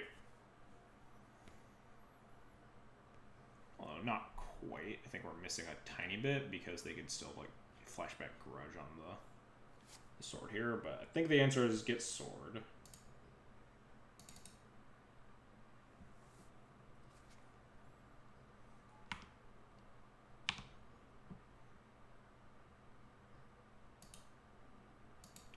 And then pass the turn, and then don't port, I think, because then we can't cast...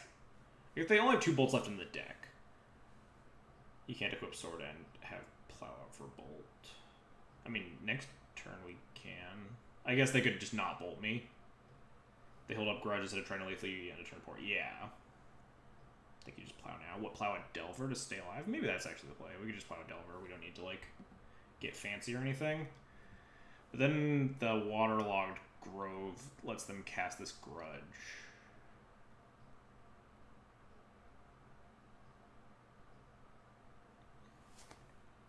I do also enjoy the play. They only have 2 bolts left in the deck.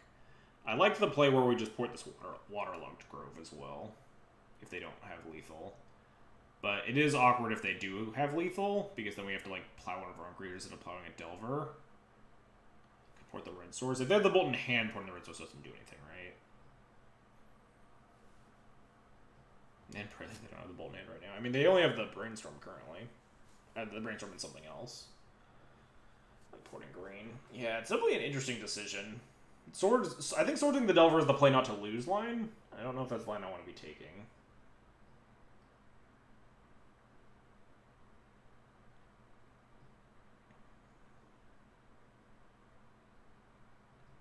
If they, like, brainstorm for bolt and cast bolt to try to lethal me, then we win. Because we plow our own Thalia, untap, sword up the Stoneforge and kill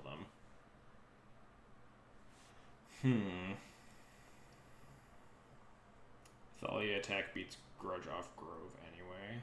That's true. Yeah, I'm assuming the Thalia getting to live here. But if we have to plow our own Thalia, and if we plow the Insect Operation, they go to 6 and we just don't have lethal.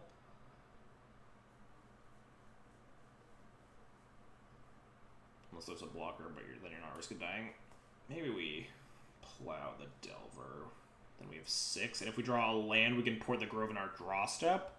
And we still have lethal with Stoneforge activation. Plus equip to Thalia, attack for 6. Yeah. I think that's good enough.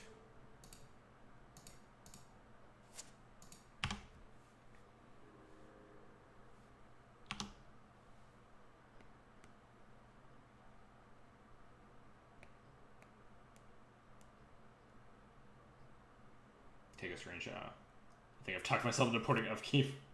I just talked myself into the opposite play. This play is worse against... yeah, I might have talked myself out of it again. If they do have a bolt. That's such a good let's play. Someone go rewind and take a screenshot for me. Tapping the Grove seems ambitious here. Unless they have, like, another land in hand. Yeah, no. Yeah, tap that Grove. You're right, that plows play not to lose. Another Plague Engineer. Same human, kill the Thalia.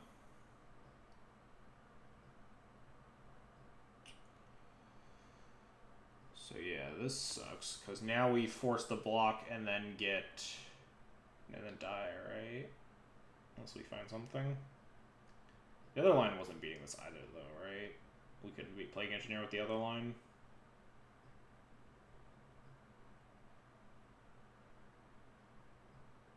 Because we would spend our whole turn equipping and attacking to force the Plague Engineer trade. Porting them would have won, would it? Oh, porting them in upkeep would have won? I don't even know if porting them in upkeep was in the cards, right? Porting them in upkeep dies to bolt. We still could be alive here. We would need to draw a flyer, though. Or a removal spell for this Insect Operation, of which we do have, like, 6, 7, 8, 9, 10-ish draws. That can stop a Delver from just killing me here. Porting green upkeep. Yeah, porting green as upkeep is okay. It dies to bolt. But, like, they only have 2 bolts left in their deck. But also they could have just had a land, right? If they just, like, have land Plague Engineer, it doesn't do anything. It's that guy from Twitter who loves flat tires. Zabara.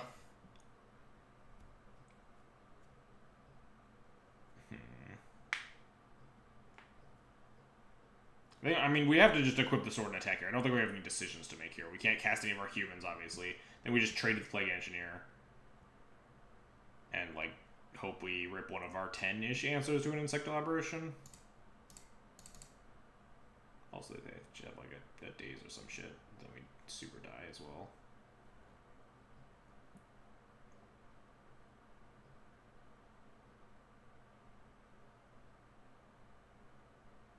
We draw, like, G... No, we can't draw GT because we're trading here. Engineer's Death Touch.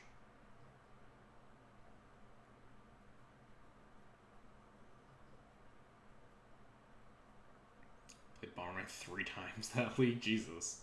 I played Bomberman, like, 0 times in the past... I don't know, a long time. Maybe they'll misclick and they won't block. I saw the line. Alright, well we have like, I think 10-ish draws that keep us alive, assuming they don't have Bolt here. I can also like brainstorm into stuff. Like Ren in 6 kills us.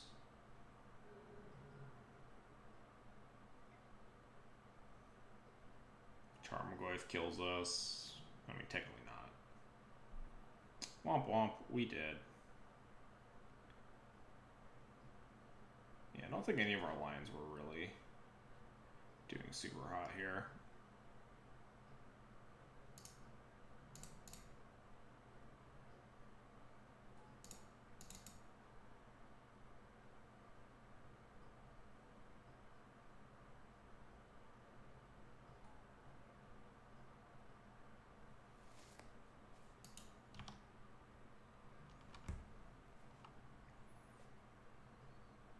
Engineer having Death Touch a while. Yeah, Engineer probably did not need Death Touch. That is for sure.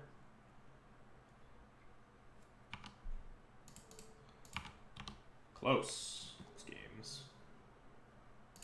Game 1 was like pretty unlucky. Game 2 had some interesting decisions to make.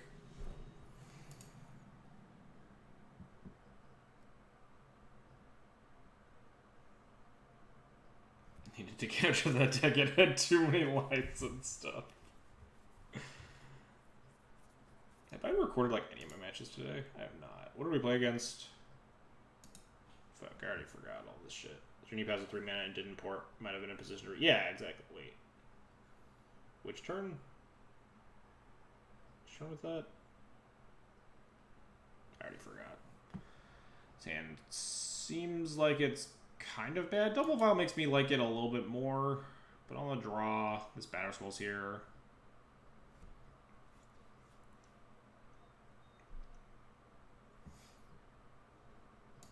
I don't like it.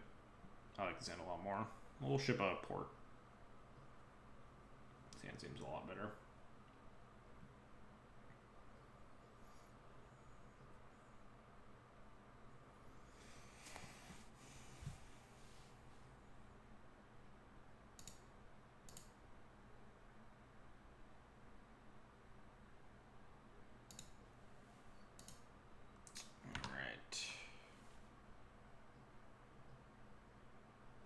What are we playing against? Well, Windswept Heath deck. Are we just gonna get elves? It's just gonna be like the Sick Rubbins League. Oh, thank God, it's just Maverick.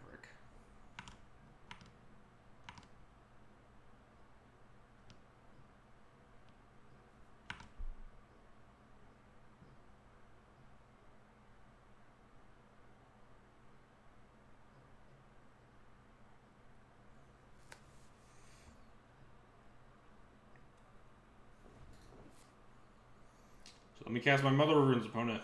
Ah, fuck. That was probably the worst draw in the deck against Forest Noble Hierarch. The second Thalia.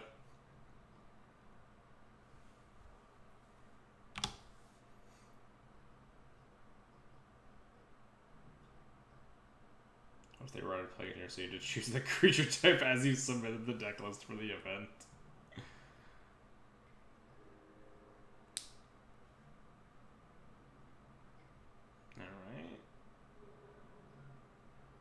Cool. Alright, that's a card. Just gonna go grab GT. Deal locking in Rogue. Just wait, is there no better option than kill all true names in play? Doesn't really hit a lot else as Rogue, right? Hits Bitter Blossom. Yeah, my main deck Plague Engineers are all for True Name Nemesis. My sideboard ones are for elves and shit. Oh, nice. So we're just going to plow this knight and put in GT. I guess we could also just cast GT and attack.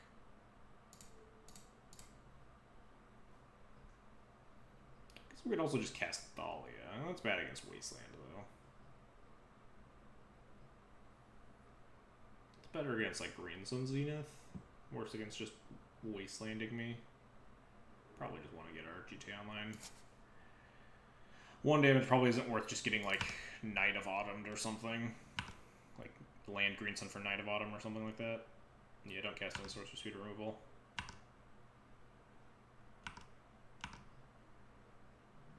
1 damage certainly does not seem very worth it.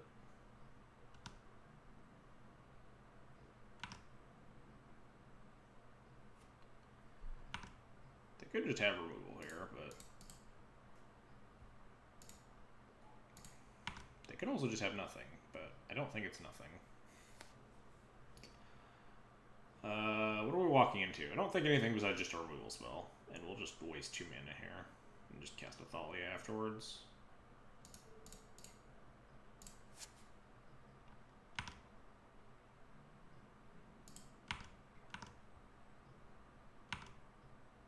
Oh, nice. They just actually have nothing. We did it. Now I think I want to ping this Hierarch and Wasteland then.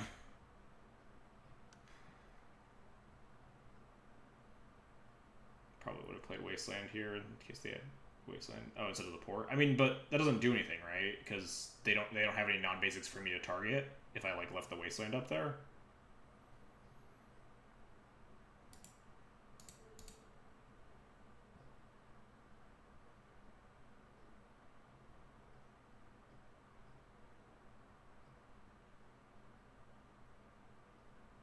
Oh, leave the Wasteland up this turn? So I could port instead of Wastelanding? I don't know. That's also reasonable. I just honestly didn't expect my GJ to connect there. But maybe I was supposed to play towards that scenario when, like, it doesn't really affect the other scenario because we're still casting Thalia. Then you have a port after they waste you. Okay, so, like, getting my Wasteland wastelanded is better than getting my port wastelanded. Why is Thalia wearing a hat? It's a crown. Thalia's a queen.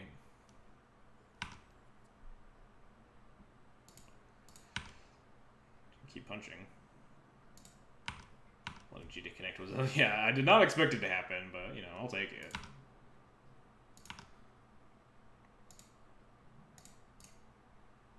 I wonder if playing Thalia is just even worth it. I could just port them.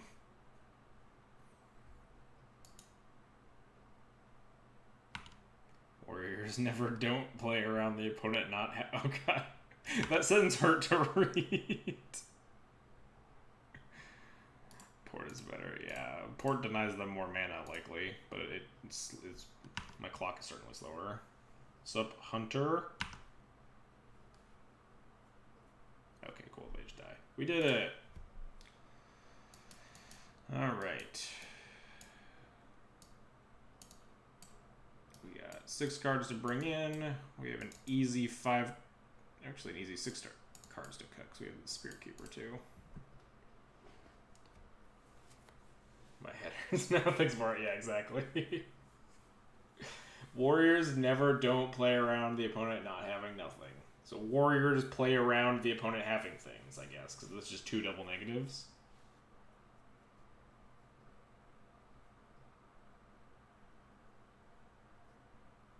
Oh god, Bara has a contagious headache into the chat.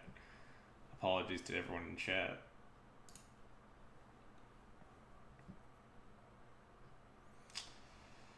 Sand is pretty... It's got turn 3 GJ Connect. Sand's pretty strong. It's a little weak to, like, Wastelands and stuff, but it also has turn 3 Jailer if we want it. We have a lot of options here.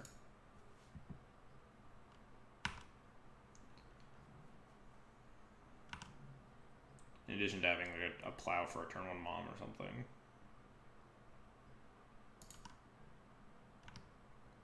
Okay, that's a little weird. What's going on over there, opponent? Should I be concerned? I'll cast the spell. Never mind. Yeah. Turn 1 Scrubland seemed really weird. Nurturing Peatland? Interesting. Noble. I feel like I'm not supposed to plow this. Maybe they got the Scrubland instead of Savannah on accident? Never plow. Sometimes plow, but definitely not in this case. But, like, if I plowed it now, it'd help the curve of, like, trying to slam this GTA on turn 3, but I don't even think that's the plan currently. Another plow. I think we just kind of want to play Recruiter and go get a Jailer. Just Tomb Recruiter. If they like play a knight, we can just jailer it, just fuck them up.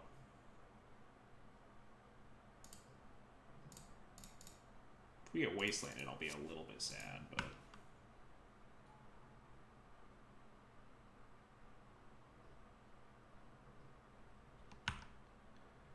Generally, I do err on not bolting the bird against Maverick, though. There's like a lot more threat light.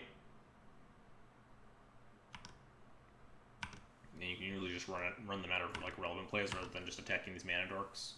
Especially because these games are just going to go long all the time, so generally like attacking them, the mana is not a great plan. Wow. This is a lot of mana. Man, where's my Goblin Chain Whirler? Good thing I didn't bolt the bird. Am I supposed to just jailer the bird? We have 2 blockers for if they like try to take Monarchy away from me. It's like a little bit risky. If they have... What could go wrong if I jailer the bird? It'd have to be 2 removal spells, right?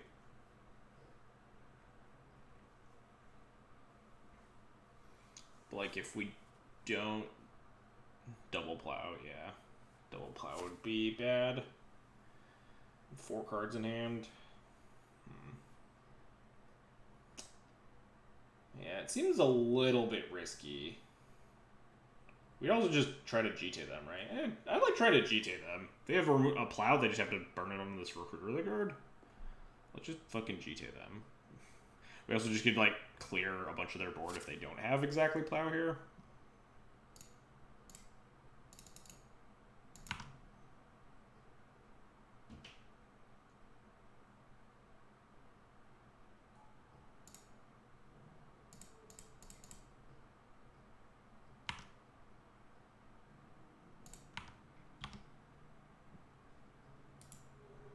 Wait.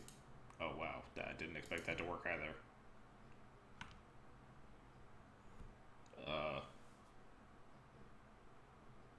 They never have. They never have it, I guess. I guess I just clear these noble hierarchs? Yeah.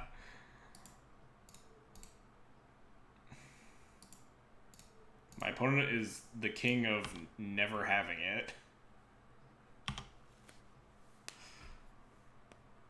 Yeah, now we can jailer. Now that we just wrath like their entire board here. They're gonna like play a knight. Oh, they're gonna green sun for Qasali plus play a land, maybe? Oh, oof.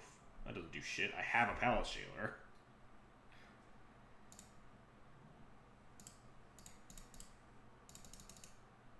You're very dead, opponents.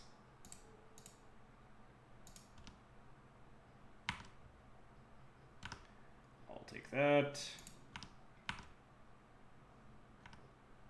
Yeah, I'm not gonna plow the bird. I'm gonna ping it with a GT counter. Plow the bird for Rovens. That's so mean. Oh, Jesus. They're so fucking dead. They're unbelievably dead. Alright, yeah, we got him. We got him good. Hang on. I haven't updated my spreadsheet at all today. I've been slacking. So what do we play? We got 2 wins, 2 losses so far. We played against Maverick just now, and we won in 2.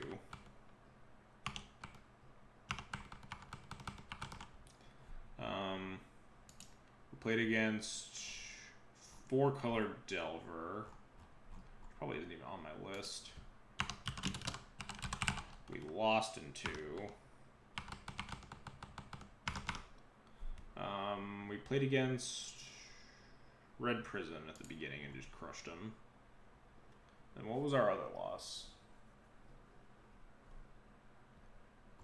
Fuck is Red Prison on this list? There it is.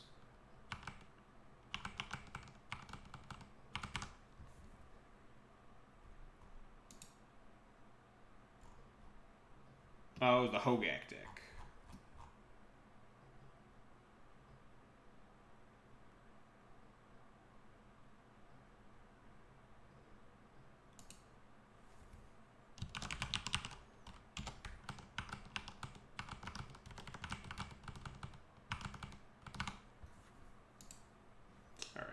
we can continue. Actually updating my spreadsheet now.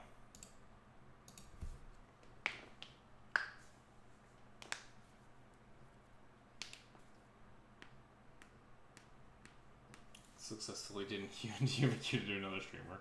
It's not me, so just stream snipe them. Don't do that. Don't stream snipe people.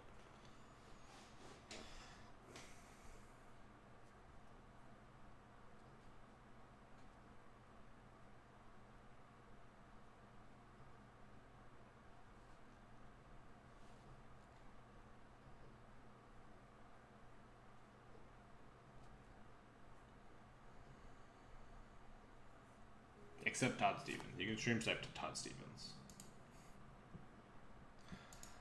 Alright.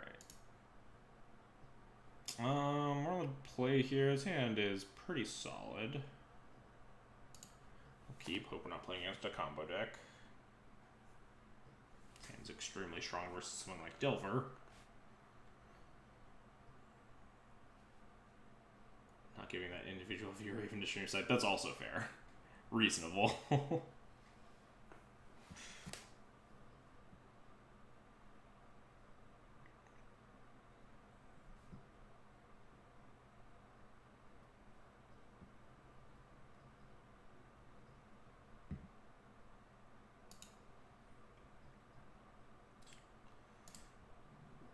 Alright.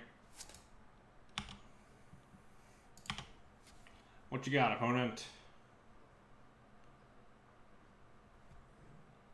Basic waste, oh baby.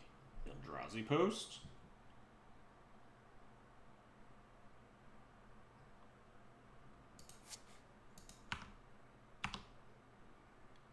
These Millerans really suck against basic waste, that's for sure. Drawing the second one was not very good.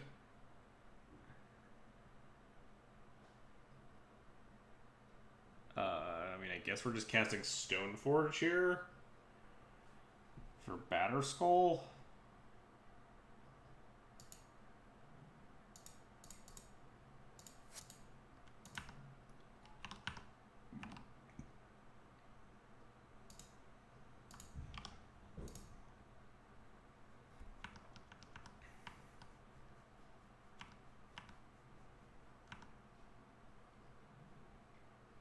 White Eldrazi? Wait, no, okay, no, it's just like Flex Crocus.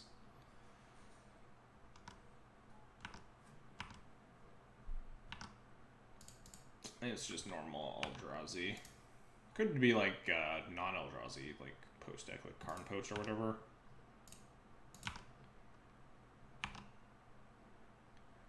GT is interesting. Would have preferred a land. Check with Mom. Time to send. Yep, Mom is going at the front line. I guess I should actually cast this other Mom, shouldn't I? I could leave up Plow. No, we're not. Oh, no, I can't cast the Mom either. Because we're just going to activate Stoneforge. Never mind. All those plans are bad. I'm not doing any of those. So we need to put in the Stoneforge Mystic. Or put in this Batterskull using Stoneforge Mystic. And hopefully not getting bodied by like 9,000 mana here. Hopefully they just like land Endbringer me or some stupid shit like that. Cast like a Reality Smasher maybe. Well, this seems horrifying. Hopefully we're not getting, like, Ugined.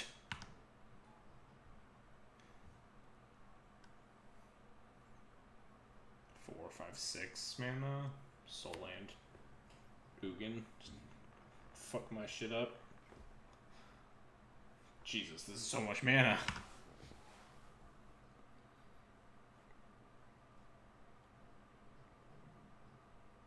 Couldn't they have cast the Dynamo and then use the Dynamo to cast the other Monolith? Yeah, I don't know. I don't know what's happening. A Smusher? Come on. Don't thought on me. Oh, Ballista for 2, that's fine. Really want to draw land here, but this isn't the end of the world. It's kind of funny that our Ancient Tomb is like punishing us pretty bad here. Because they got an Ancient Tomb.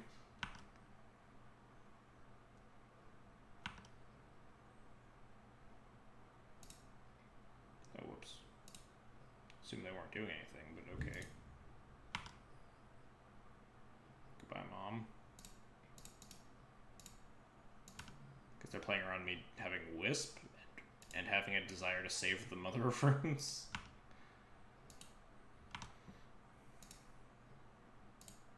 Alright, let's draw a land here. That's not a land. That's also uncastable. We have 1, 2, 3, 4, 5, 6, 7 mana. I think we can just cast the Jite here. And hold up this Plow. Attack with both creatures. Cast Jite, hold up Plow, and Wisp.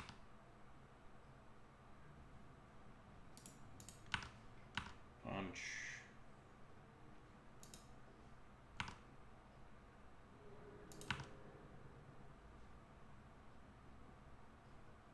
There's a chance I don't want to give them the ability to put mana into this Ballista, but it doesn't do anything, right? Like, they're not nearly toward killing the Germ.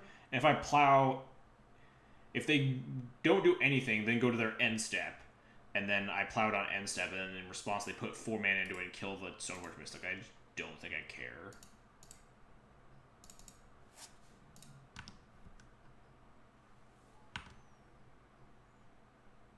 We could, like, Plow it now and, like, Wisp out their Thran Dynamo or something and just cut them off of a bunch of mana this turn. That might actually be a play that I don't hate. We're untapping with 7, 8 power in play, which is not enough to still threaten an Ugin or anything. I think I'd rather have Wisp to, like, rebuild from an Ugin, right? Then we could, like, Whisper or Batterskull or whatever.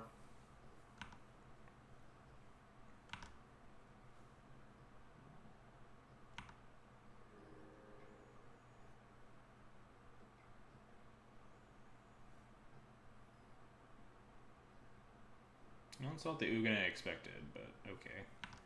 They can kill my Germ if they want. Just want to make a 2/2. That's fine.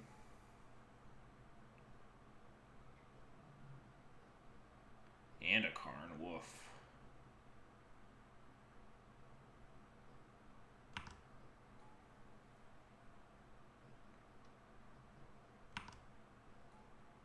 This is going to be a turn to navigate, that's for sure.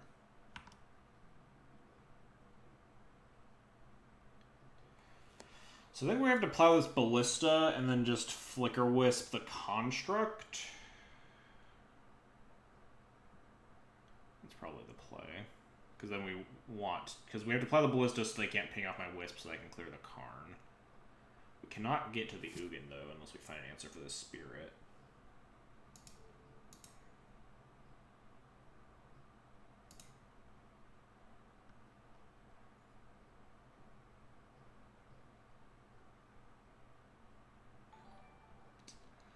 Darkness Bill, thanks for the follow, appreciate it.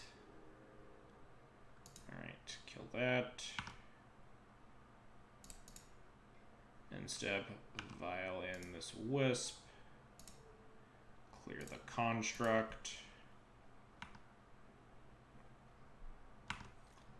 Untap. Draw another Flicker Wisp would be really good. Aether Vial. That's really bad, in fact. Equip the GT to the Wisp. Attack the Karn with the Wisp. Attack the Ugin with the Batterskull. Excuse me. And then, I guess, cast this Mother of Runes. Might even be more worth it to cast the Aether Vial than the Mother of Runes. Aether Vial, like, might get me towards this Tomic faster. Yeah.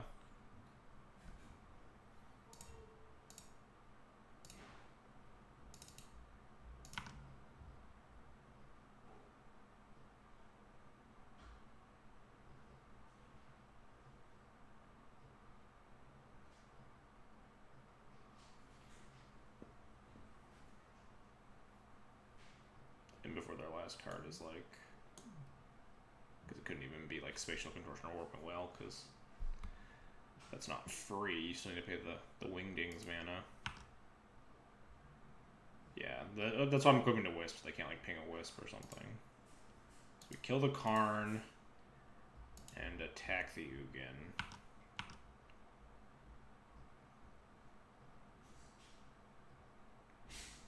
Yeah, block makes sense.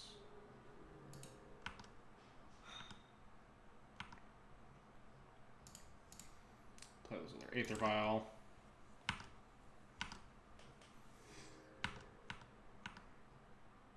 Now we're just gonna get like big Ugin and just get fucking dumpstered.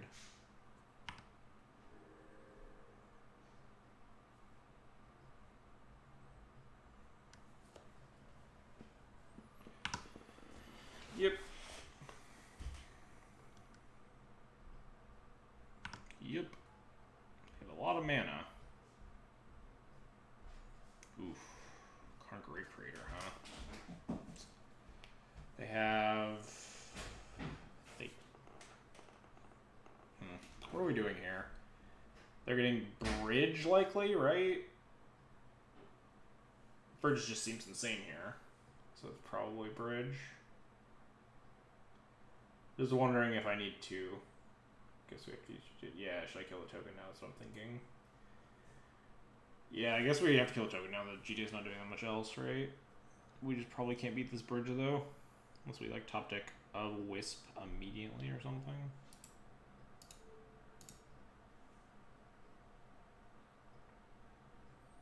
I guess we couldn't even top deck a Wisp because our Vial's turned off. We're probably just gonna die to Ugin plus Karn now. They're just gonna like Bridge Lattice lock me next turn.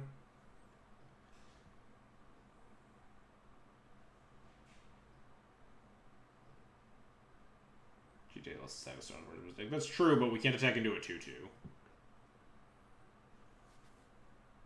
And also because the Karn. Yeah, I think we're just dead unless we find Revoker, I guess, would also keep us alive. I guess we can technically attack the Karn down to 2 this turn by a tiny bit of time here.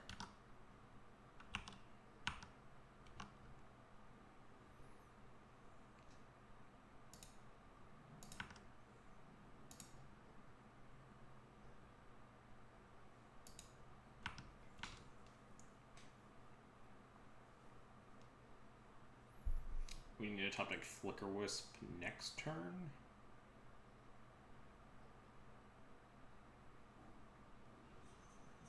Or possibly Revoker.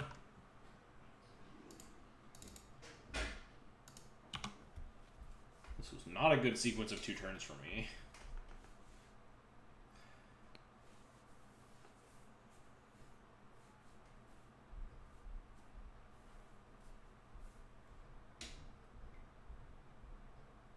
Untap some monoliths. Sure thing.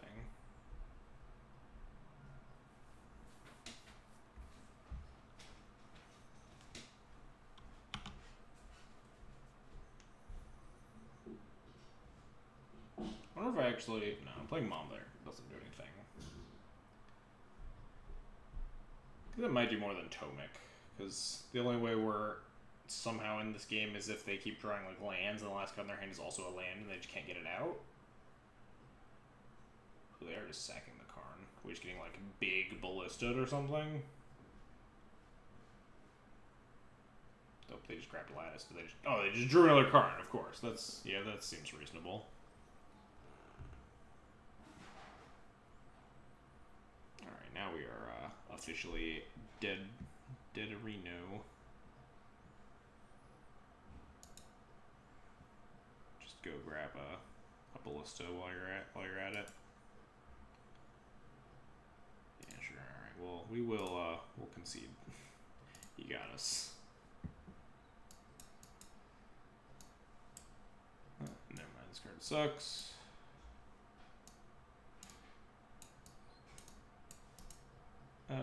Yeah, all these cards suck. Mom's real bad. Plow's pretty bad. And I guess that's just 60. It's pretty clean. They don't really have any creatures outside of Ballista generally in these lists, so like Cloud's pretty miserable. We have other answers to like Ballista if we really need it. I guess Tomic kind of sucks. There are a couple cards that like kind of suck. They're in a similar vein of Swords of Plowshares. Like I could see shaving away like the Tomic or something, or like I don't think that's particularly relevant. If only this card split island, then Mog's Selfish would save us. I have no. Is that like a shatter that's free if your opponent has an island or something? No idea what that card even does. Would you bring an extra disenchant effect aside from Relic Order to a big or unknown event? Probably not. Artifacts and enchantments aren't super big right now. Is this incapable against just like Karn Post on the play? No, right? This hand sucks. If you have a mountain and they have islands, yeah, it's the submerge cycle, I imagine. This hand's better, a little awkward. I think I'm gonna keep it and ship the Jailer though. Double Council Judgment is pretty powerful, assuming we can find a third land drop.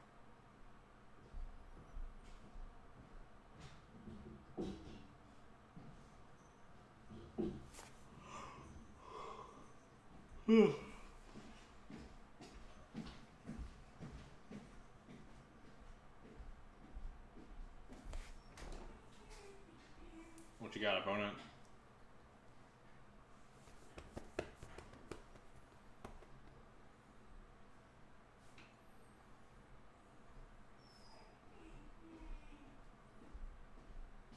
Oh. Alright, keep, ship the Jailer.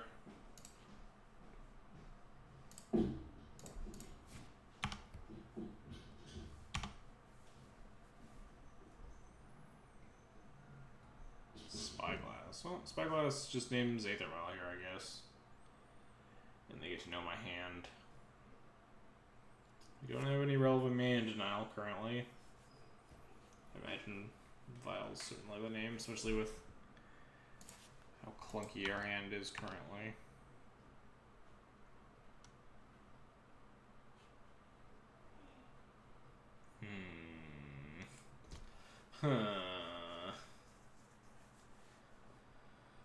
I want to hit land drops.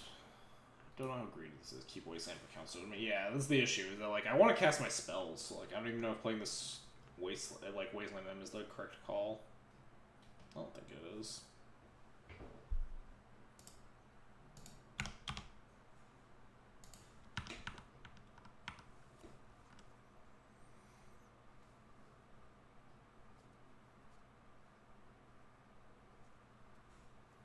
Usually the Snap Wasteland, dude, yeah. Definitely a little bit tougher when you have 3 lands and a bunch of 3-drops in hand. Not sure if I want to just ditch my 3rd land. Obviously, we just like rip another land next turn. The choice is great. The choice of Wasteland them is great, but if we miss, the choice is a lot worse. Yeah, maybe they just won't play a land, and then we'll just like Flicker Wisp our Wasteland them, and crush them. Ooh, Monolith, alright. I don't think the mana denial plan is currently in the cards. If we draw another land, I'll probably Wisp Wasteland them, though. Ooh, that's pretty good. I guess I'll Wisp Wasteland them.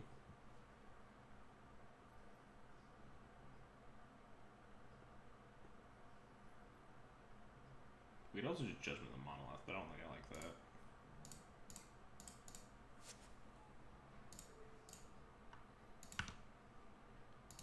CJing the Monolith and double Wasteland next turn? I don't know. It gives them a turn to do whatever they want. They can also just burn the Monolith to do whatever they want, and then we can Judgment whatever that is. I think I almost want to hit this Cloud Post more than the Ancient Tomb, but maybe that's wrong. It's probably wrong. I think we waste Tomb, yeah. If we have like another post, we can waste that too.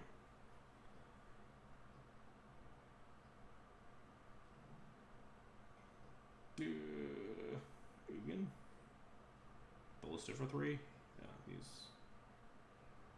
Well, I guess that's good against double Council's Judgment in hand. And a Vial that doesn't do anything. A Vial that can't be activated. Can we beat this? Oh yeah, we have Relic Order. It's like our only plan.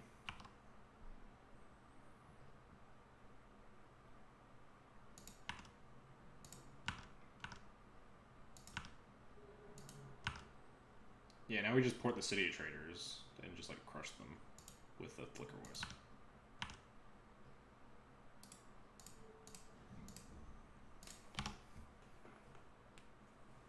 So they're just like so down on mana. They need to hit a lot of land drops to come back from here now.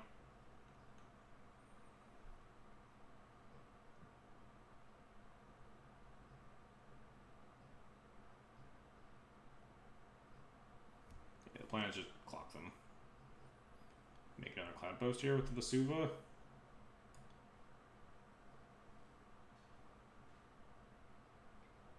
Yep.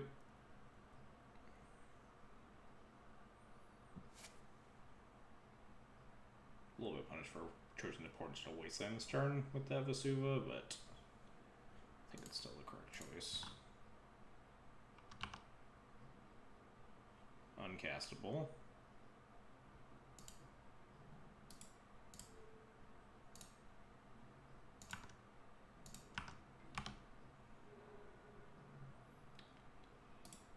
Alright.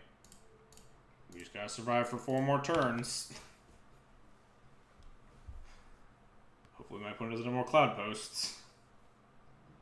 Alright, basic waste, that's good.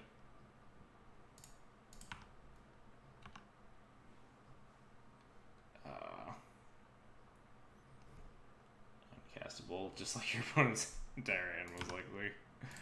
I don't think casting the Stoneforge Mystic is correct. Maybe it is, because I only have 2 mana. It wouldn't increase the clock unless we ripped a land, right?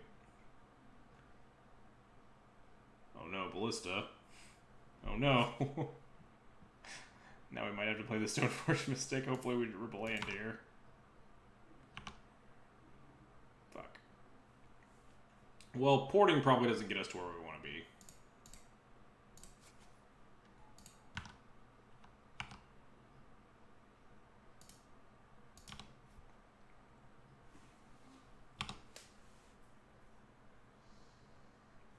Please stop hitting land drops, opponent. Fuck. I said please.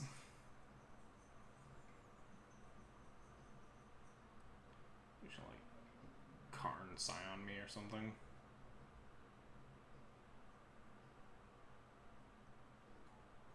Threaten Dynamo into Karn Scion me.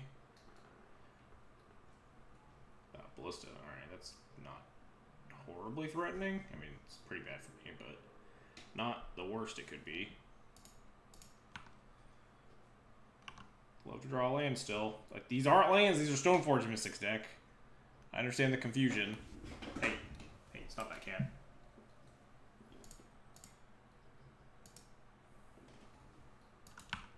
Yeah, Relic Order would be a good draw. Hey, get out of there, you punk. Get. I'm trying to lose to Eldrazi, or Karn Post here. Mono White Stoneblade.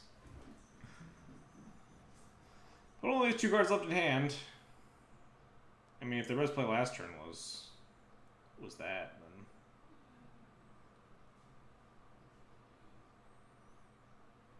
I think I Blast Zone.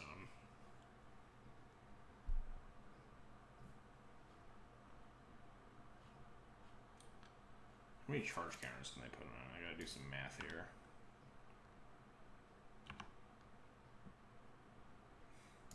Add it to the pile. 1, 2, 3, 4. They can actually pop a Batter Skull with their Blast Zone.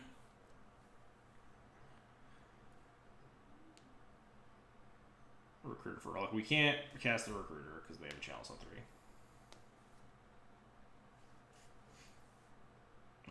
There's how many threes you were playing. Deathwings plays a lot of 3-drops. Definitely wasn't a bad play, especially because they knew I had double council judgment in hand. I think the play is just force them to prop the blast zone on my batter skull, so just pass the turn. Again, drawing a land would have just been great, because we could have just ported the blast zone and then put in the batter skull.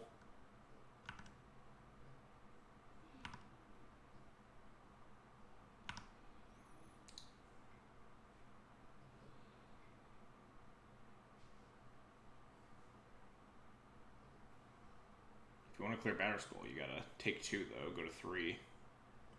Which is certainly dicey.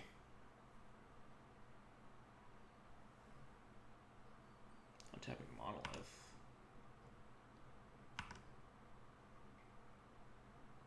They pumped the zone, they died Sophie. Oh yeah, because they pumped up to 5, that'll get to put in Sophie. Alright, just taking it up to 2. I guess that means they don't die, right? 2 kills the Spyglass, though, which is extremely good for me, because then we just get Flicker Wisp. Wait, Chalice on 2? Yeah, this. I don't think this is going to go where you want it to go, opponent.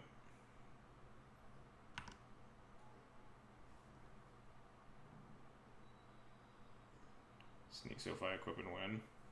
So they can clear the Stoneforge with the Blast Zone, but then we have Flicker Wisps online, right? They pop their Grim Monolith and their Spyglass. We also just put in Batter Skull, do the same thing, and put them to 1 here, right? In the process. Because it forces them to pop the Blast Zone anyway.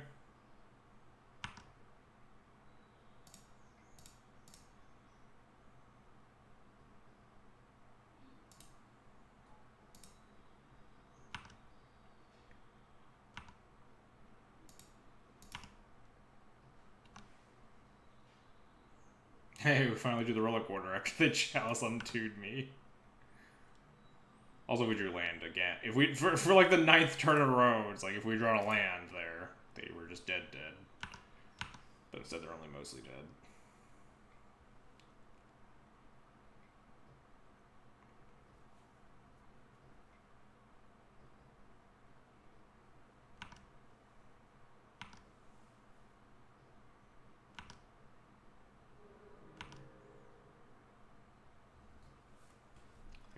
Thanks for unlocking our Aether Vial. Now we can actually like cast our spells and shit. What am I doing? Did you try being better? I did not.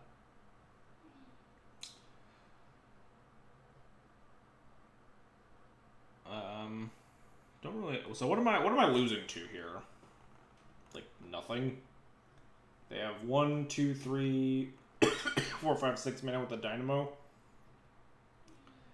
Could just Judgment the Dynamo, and then they have 3 mana. No, I'd have to. They have Violent Wisp, Wisp the Chalice, Judgment the Dynamo. They have 3 mana. They just can't do anything. Yeah, I like that. Even if they top deck Ensnaring Bridge exactly, we can just cast Recruiter, get a Wisp, and then kill them. Yeah.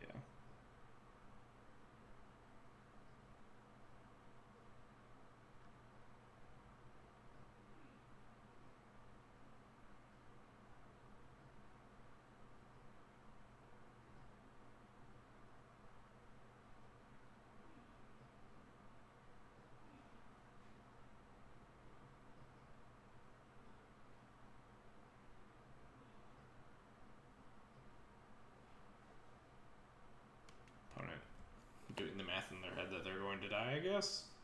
You have 0 cards in hand. You're at 1 life. Like, you are just dead.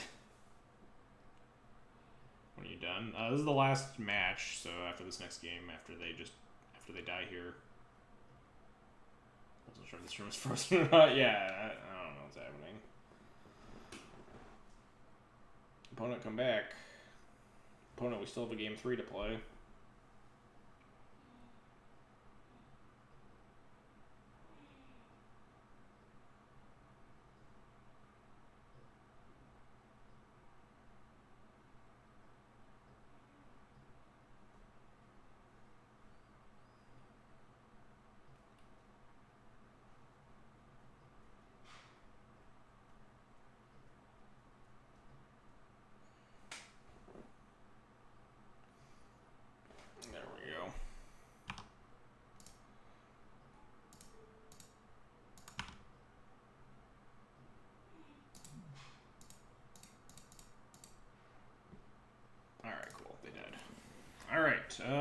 23, I guess.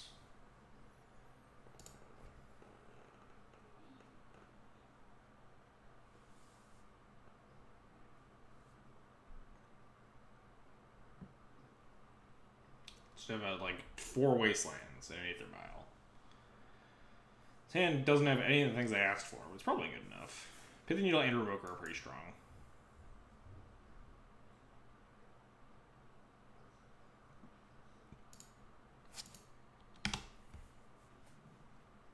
Oh, nice. Just a basic waste start. Might as well just needle this Voltaic Key. Oh, drawing Wasteland. It's mana efficient, but it also feels like it's a very bad play.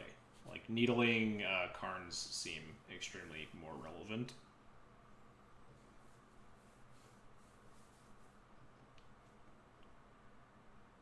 Do I want to even, like, blind name a Karn? Probably not. They have enough activated abilities that would probably just want to go land go here. They have, like, Soul and Grim Monolith. We'd kind of just get, like, our face shoved into the dirt.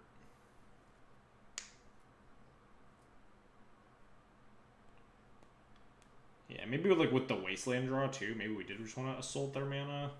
Like, if we're evoking whatever mana thing that they play, then the Voltaic Key already is turned off, they would need, like, 2 different mana things.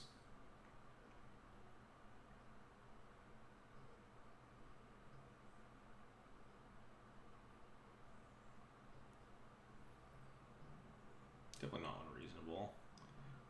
Oh, they actually do just have Soul and Grim Monolith, and we're gonna get our face shoved in the dirt. Nice.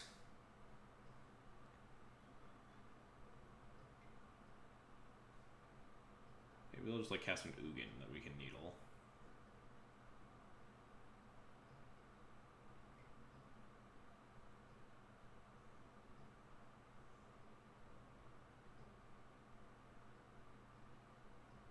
What's our record today? We're 2-2 here. My opponent loves casting Chalice on weird numbers. Like Chalice on 2 and 1. Nice sequencing, opponent. Nice sequencing. Alright, maybe we need to needle this Voltaic Key and Wasteland the Ancient Tomb now. Yeah. Now I'm very disappointed I didn't needle his key because we could play Aether Vial. Also, they wouldn't have a nuts draw there, but Voltaic Key.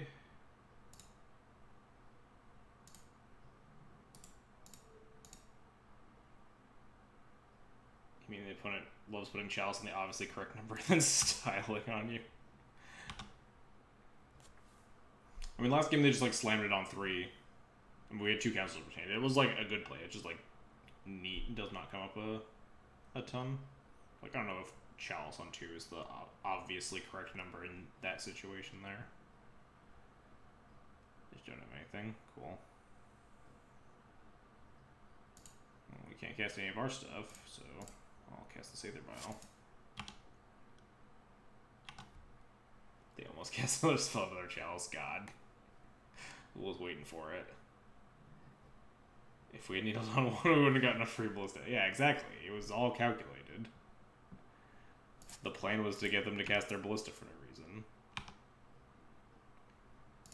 Might as well just wisp this Chalice on 2. Kind of don't care about it. My Vial's going up to 2 next turn. I have nothing else to wisp, though.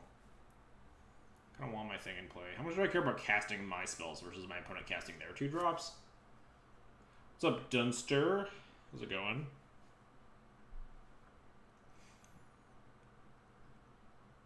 Look, was their Grim Monolith obvious? The 2000 IQ line.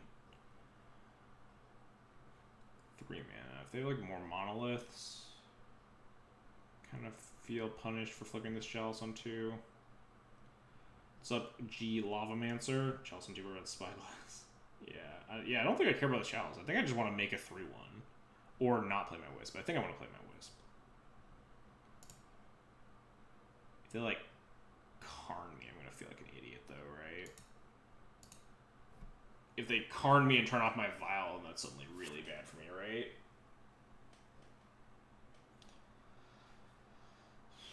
We could clear the Karn, though, unless they just plus it, in which case the Karn's not doing anything. They could plus it to 6, I attack it down to 3, they minus it down to 1, get a Ballista, play Ballista for 2, clear the Wisp, and then we lose. So we actually would kind of beef it to Karn pretty badly. Maybe I'm supposed to Flicker Wisp this Chalice.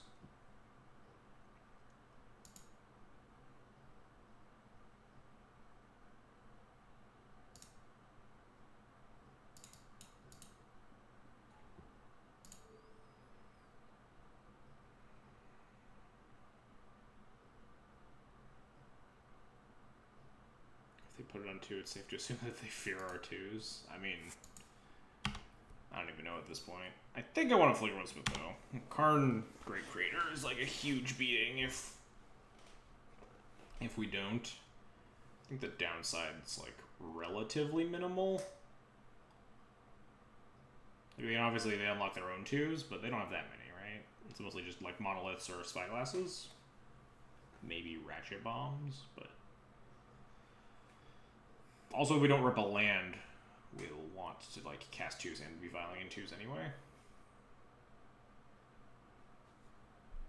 Cool, they don't have anything.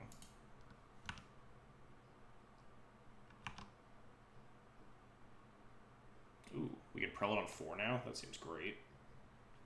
They're pretty far. And then, like, once they pay 4 mana to untap Monolith, we just revoke it.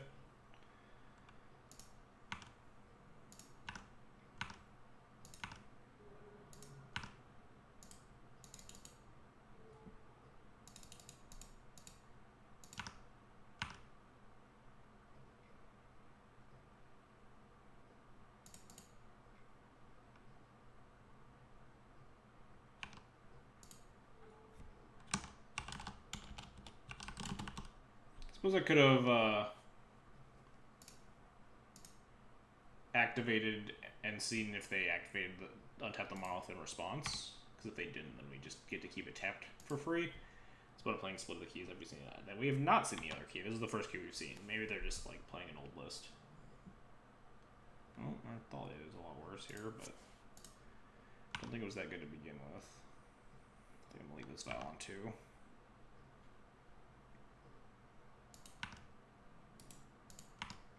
Yeah, I can't cast anything now until like Ugin at 6 mana. Like clear one thing.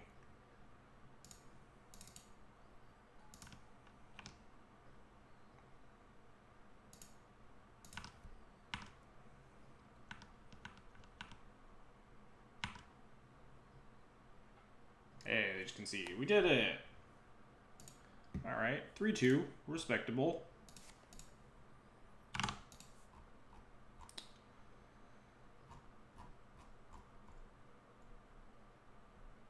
Where's the Karn deck?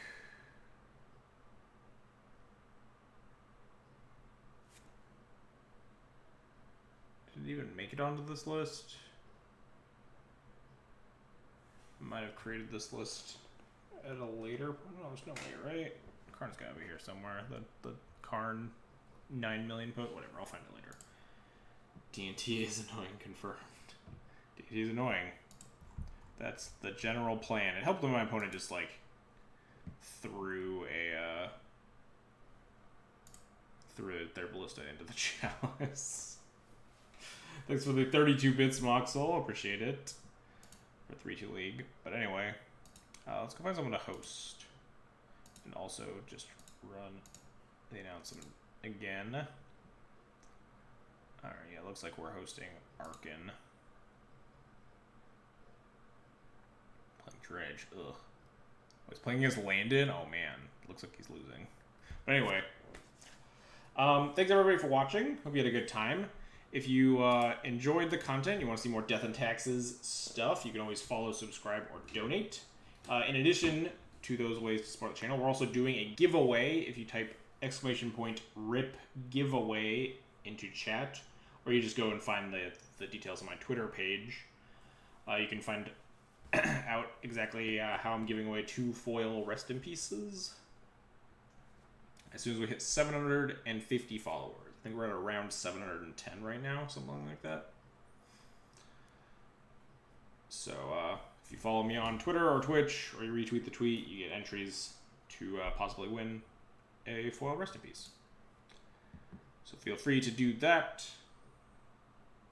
Other than that, we're going to end the stream, I guess.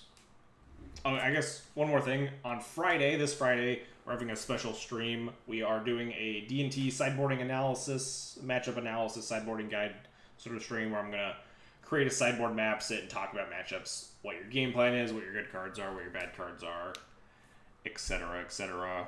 Going to break down the deck in preparation for this Legacy 10K that I'm going to be playing in the following weekend in St. Louis.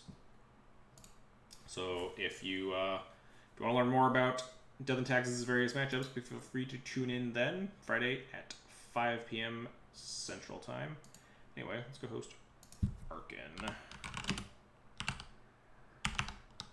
How do you... I never know which one is the Arc 4N11. Anyway, see you guys all Friday. Catch you later.